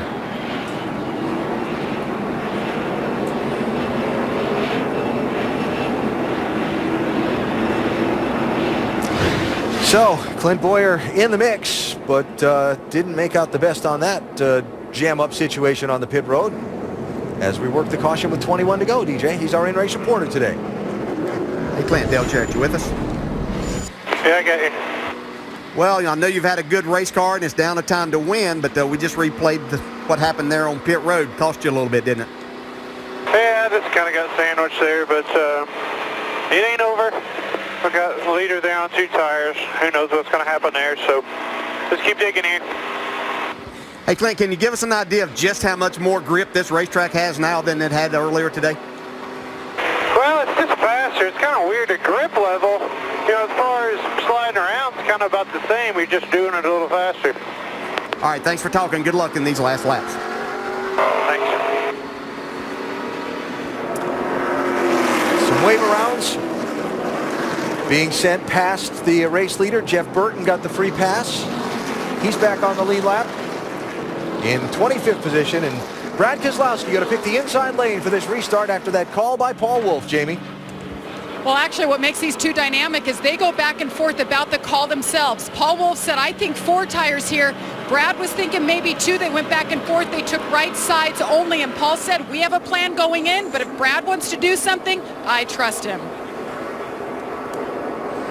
Well, they did this at Martinsville, and they fared fairly well, and they were within a whisker of faring really well. Yeah, I was talking to Brad on Friday before practice started. He said all I needed was 2 more cars to stay out with me last week at Martinsville, and his plan would have worked. We'll see how this one works out for him. Not afraid to make a call inside there. So take the fuel out of the question. Now it's about speed. The leader, Brad Keselowski, from 4th to 1st with just right side tires only. All the other cars around him have 4 fresh tires. Kyle Busch to his outside, Jimmy Johnson on his bumper, Matt Kenseth also in row 2, Dale Jr. and Clint Boyer in row 3. We go green with 19 to go.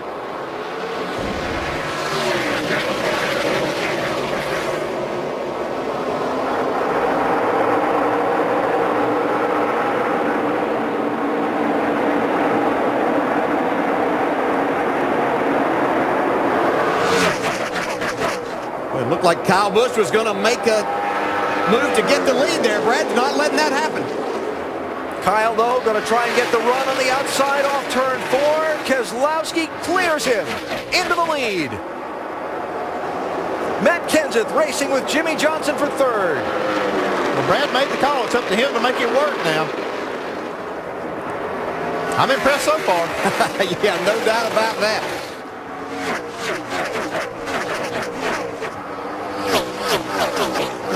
Tony Stewart getting a spot from Clint Boyer. Stewart to 6th, Boyer to 7th. Tony Stewart finds some speed here as the racetrack is cooled down and gotten a little bit of grip too.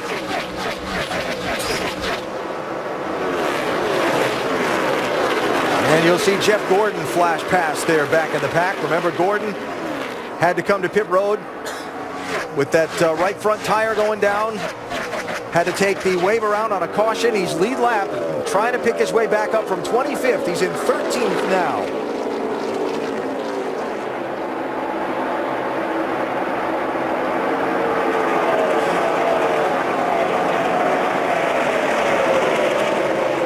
Tough break for the 24.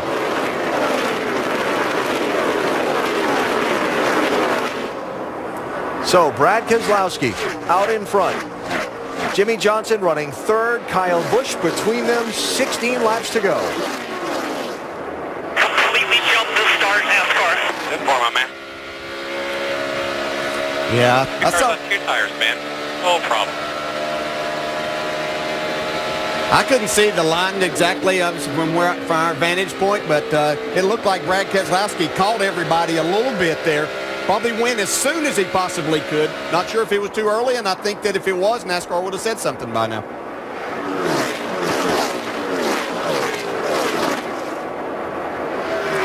Chad basically trying to say to Jimmy, it's okay, we've got better tires, we'll get him. Well, got 14 laps to get it done now. Some hard racing between Biffle and Jeff Gordon back there almost created a problem off turn 4. Everybody got away, and we stayed clean. One car up the track, turn 2, now into the wall. Casey Kane. Inside on the bottom, hold it. Left rear's down on the 5 car. Right side somewhere, inside, quick hold down, quick hold down. Go slow, keep rolling it here, got a whole field to come by. Caution is out. Debris from the 5 car.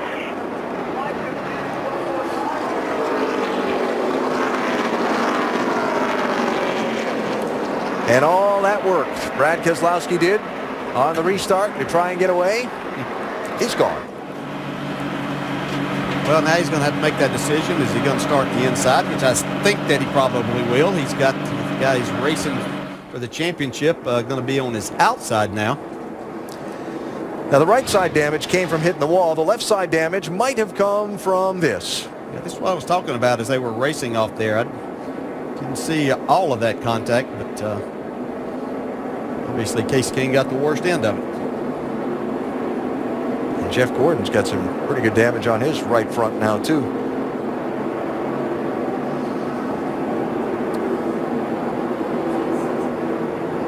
Well, thought Casey would be a factor to run up front for the win with this thing, especially the later on in the race that it went, but that did not pan out for the 5 team tonight.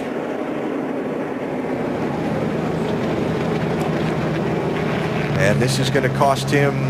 He was kind of hanging on there in the championship. Started the day 4th, 29 points off the lead. This is going to cause him a very poor finish here, and that's probably the end of it. Yeah, he'll be eliminated from that. Not mathematically, but it's not going to happen for him this year. He needed to come here and win this race today to keep his championship hopes alive. Yep. Back to Jimmy's comments about where the 2 took off on that last restart. So now Brad's got them. He's in their head a little bit here. So what does he do this time? Has he possibly left somewhere close to a little bit early? Now does he slow him down, wait till the very end, and or is he going to take off again early like that? Shake that off now, buddy. Now's your opportunity. Oh yeah, I'm ready for my opportunity. I just can't believe the things they let slip.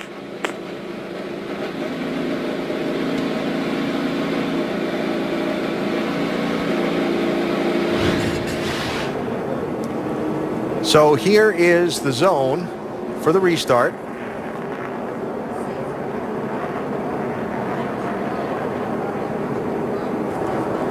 Yeah, it's hard to tell. I mean, didn't look from that like he went early. I didn't see anything wrong there. I mean, we're watching it in slow motion. Jimmy's seeing it from behind the wheel, but I didn't see anything that drew my eye.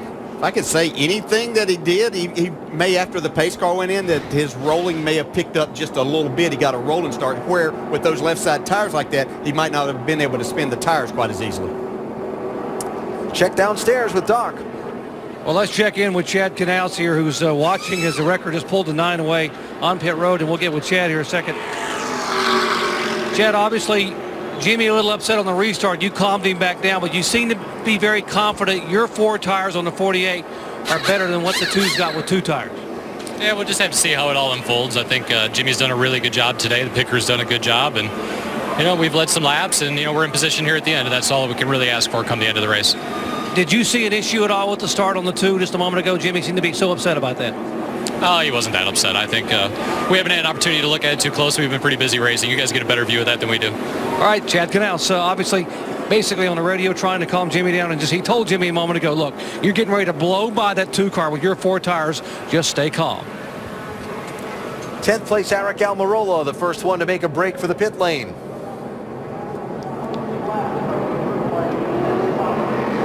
Be some fresh tires coming from the back of the pack on this restart. Dave? Jeff Gordon figured he probably had a right front going down, so they'll go ahead and replace all 4 tires, fix some of the damage on that right front, and send him back out. But he didn't want to take any chances after all that contact with Casey Kane. And even within this group, a little strategy played, just right side tires for Ryan Newman's team to get off the pit lane first of this group of cars. And that damage on that 24, a lot worse than it looked initially from the distance. Yeah, a lot of contact they had. Yeah, they got to get that fixed. They're going to cut another right front down.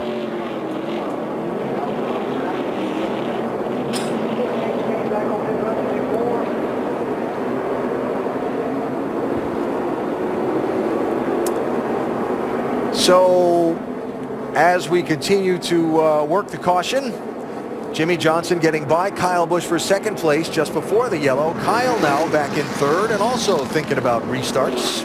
I sure wish NASCAR would do anything about everybody jumping the restart mark. He went 3 car lengths early. I don't know what we can do to beat that.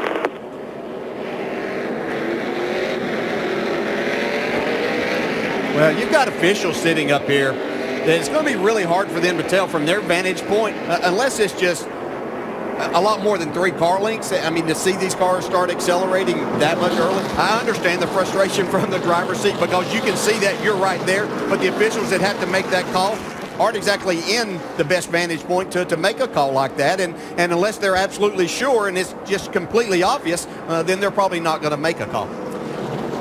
And restart games have been a part of racing since all these guys ran their first street stock race on a Saturday night somewhere. I'm not sure that we've seen the end of what may happen here with the little games, too. This was the last restart. This is where I think he just picks the speed up a little bit. He really accelerates there right at the line a little bit, but it looked like that he started that rolling a little bit faster before he did get to that line, but it doesn't say you can't do that. It says you cannot take off and accelerate at full speed. What shall he do this time? Yep, 8 laps to go. This time it's Jimmie Johnson to Keselowski's outside. And again, remember, the 2-car changing just the right side tires on the pit stop back at lap 312. Kyle Busch now behind Keselowski. Will it be 3 wide into turn number 1? Kyle's got some awfully good restarts today. Pace car's off. Time to settle it. Green.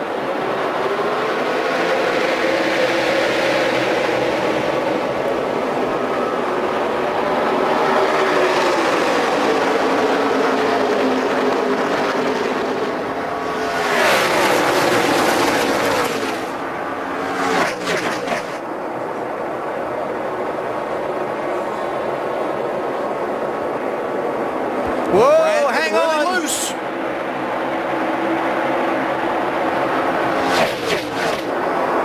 Wow. It is going at it for the race lead. The top 2 of the championship clanging off each other. Nobody giving ground. Corner tight, clear. Clear 1, 2 back to the 18. 2 back, 18.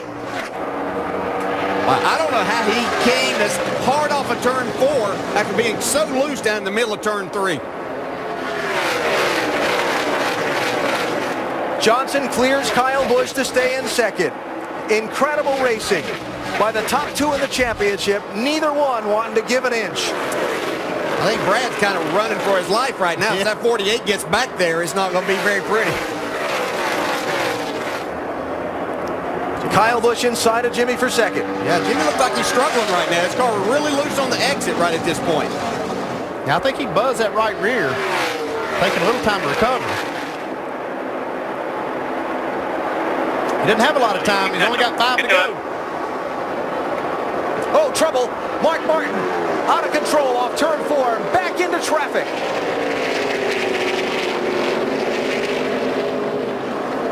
And somehow everybody gets by. Now. Yeah, now. The tone of how they're going to race for this has been set. No, there's no doubt about that.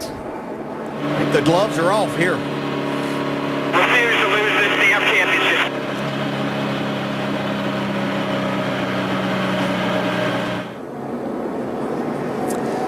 So, caution out for a spin by Mark Martin off of turn number 4.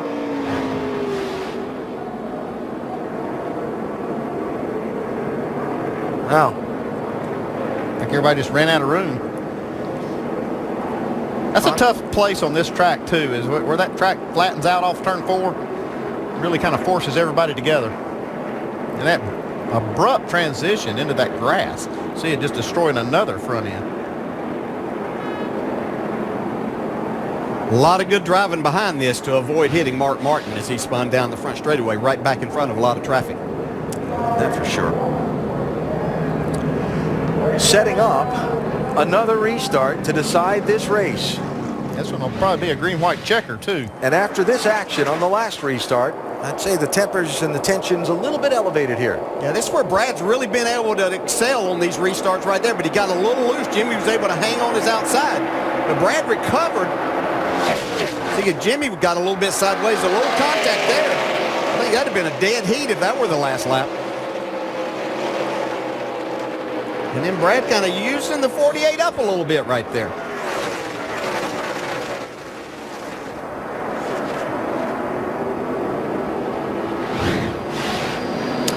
Not once, but twice. And Mark Martin has had to stop his car, unable to drive it back around. But obviously he is out and is okay.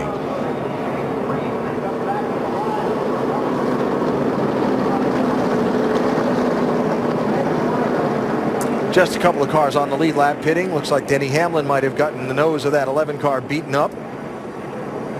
Judging by the geyser of steam. May have picked up some grass, too, that came out there on the track from that spin from Mark Martin. Yeah, it's really been a disappointing day for Denny Hamlin. They've run extremely well on these mile and a half throughout the year. Today, not one of those better days for them.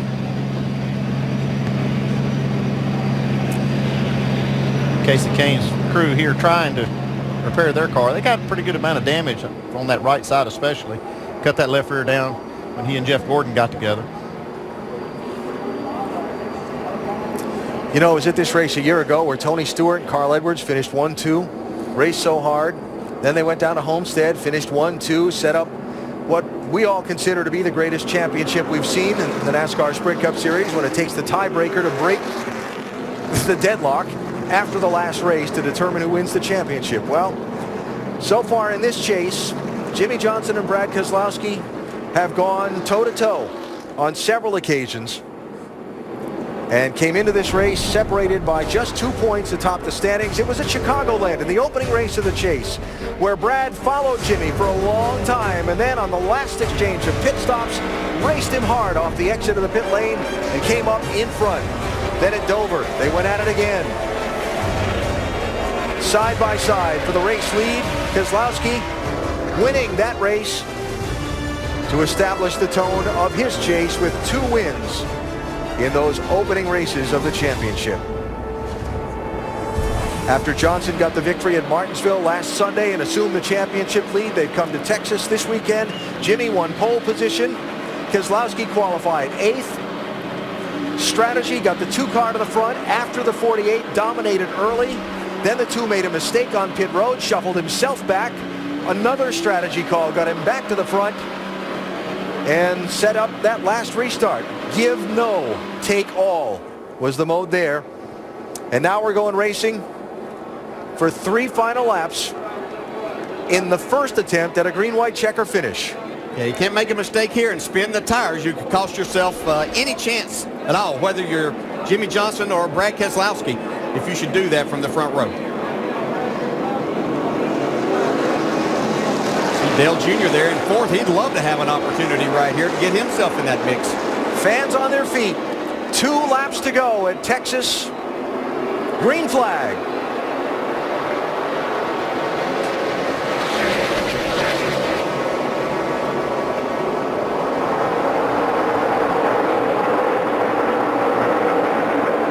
Tight 2x2. Watch the bottom.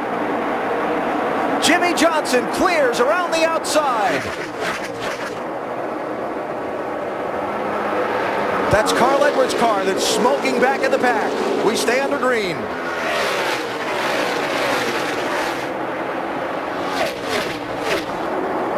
White flag. We are on the last lap. Jimmy Johnson getting away. Can Keselowski hold off Kyle Busch for second place?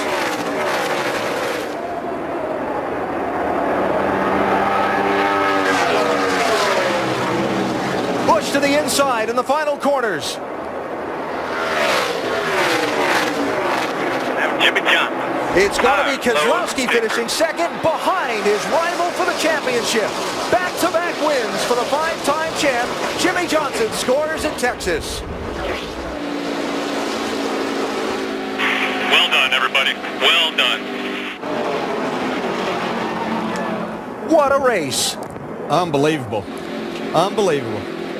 I think Jimmy Johnson learned something from the restart before, because you could see how hard he was able to get back in the gas and clear Brad Keselowski on that restart off of turn 2. Yeah, I think Keselowski did all he could on the tires he had. He had those right sides. It was really kind of an unfair fight, but he did a really good job racing Jimmy Johnson there and holding off Kyle Busch. Yeah, once again. Blinders on. 2 more of these victories we got to get. We got a big one waiting for us. Yeah, maximum points day. Once again, that's what this 48 is best at. Done it 2 weeks in a row. He did that one on purpose, boy. He actually, I mean, he had his mindset on taking that lead, and he wasn't going to settle for anything but. It's just so incredibly difficult to do as a driver whenever you don't have the preferred line, but to just make that commitment as to what you're going to do to try to get the lead before you give that other car and driver an opportunity as you go down into the next quarter. And think about all the ups and downs of this race for just these top 2 in the championship, right? Johnson dominant early, slipped back a little bit, then came back to the front late.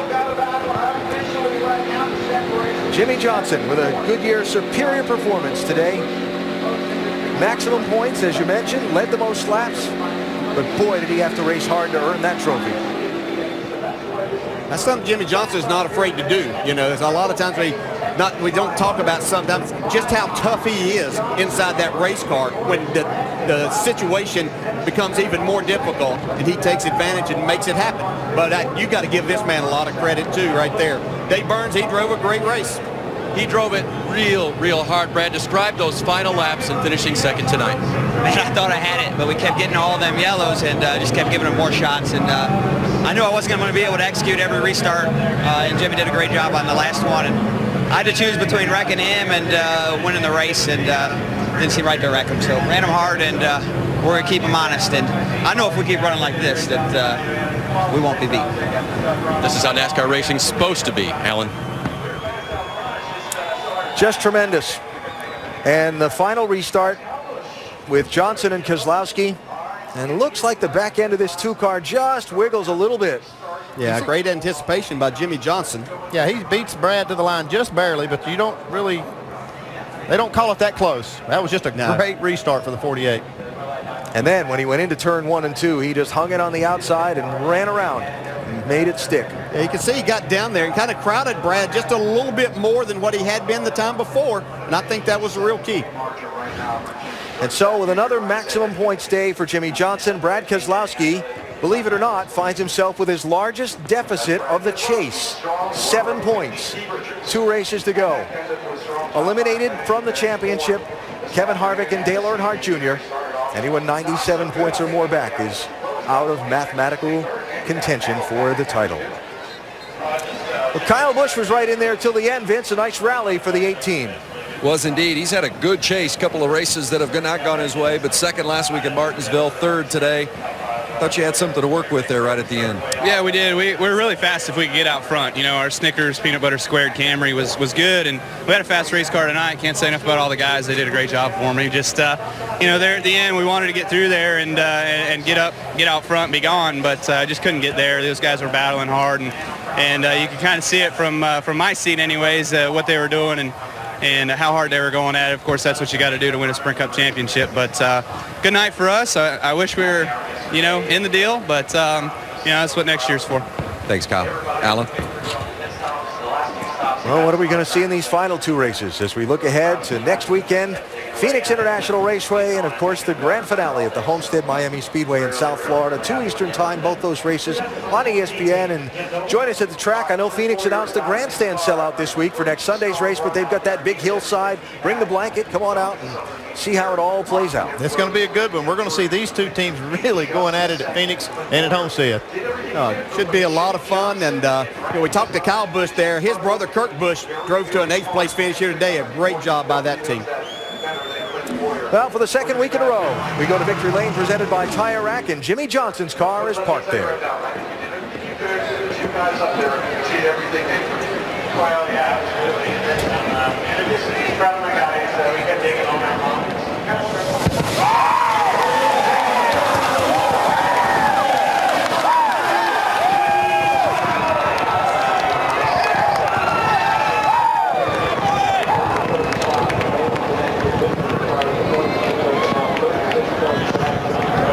Round 8 of this heavyweight championship we call the Chase for the Sprint Cup. And Jimmy, you guys went bare knuckles those final 2 restarts. You said you're not going to get into verbal sparring. You're going to let your driving do the talking. What kind of statement were you making with that final restart?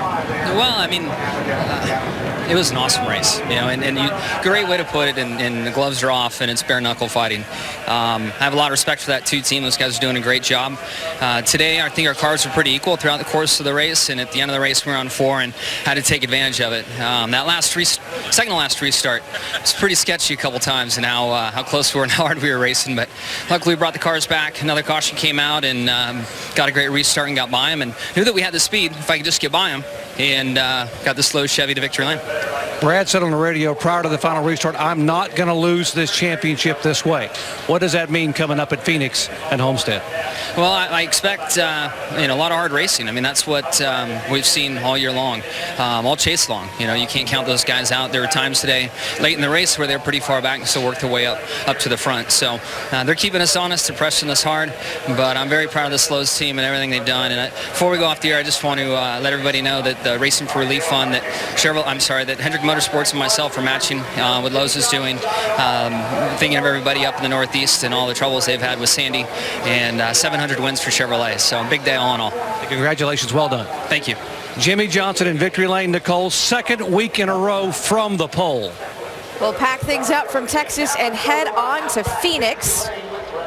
It's the NASCAR Nationwide Series next Saturday, 3:30 Eastern on ESPN, and then Sunday, the Sprint Cup Series race from Phoenix, 2 o'clock Eastern on ESPN.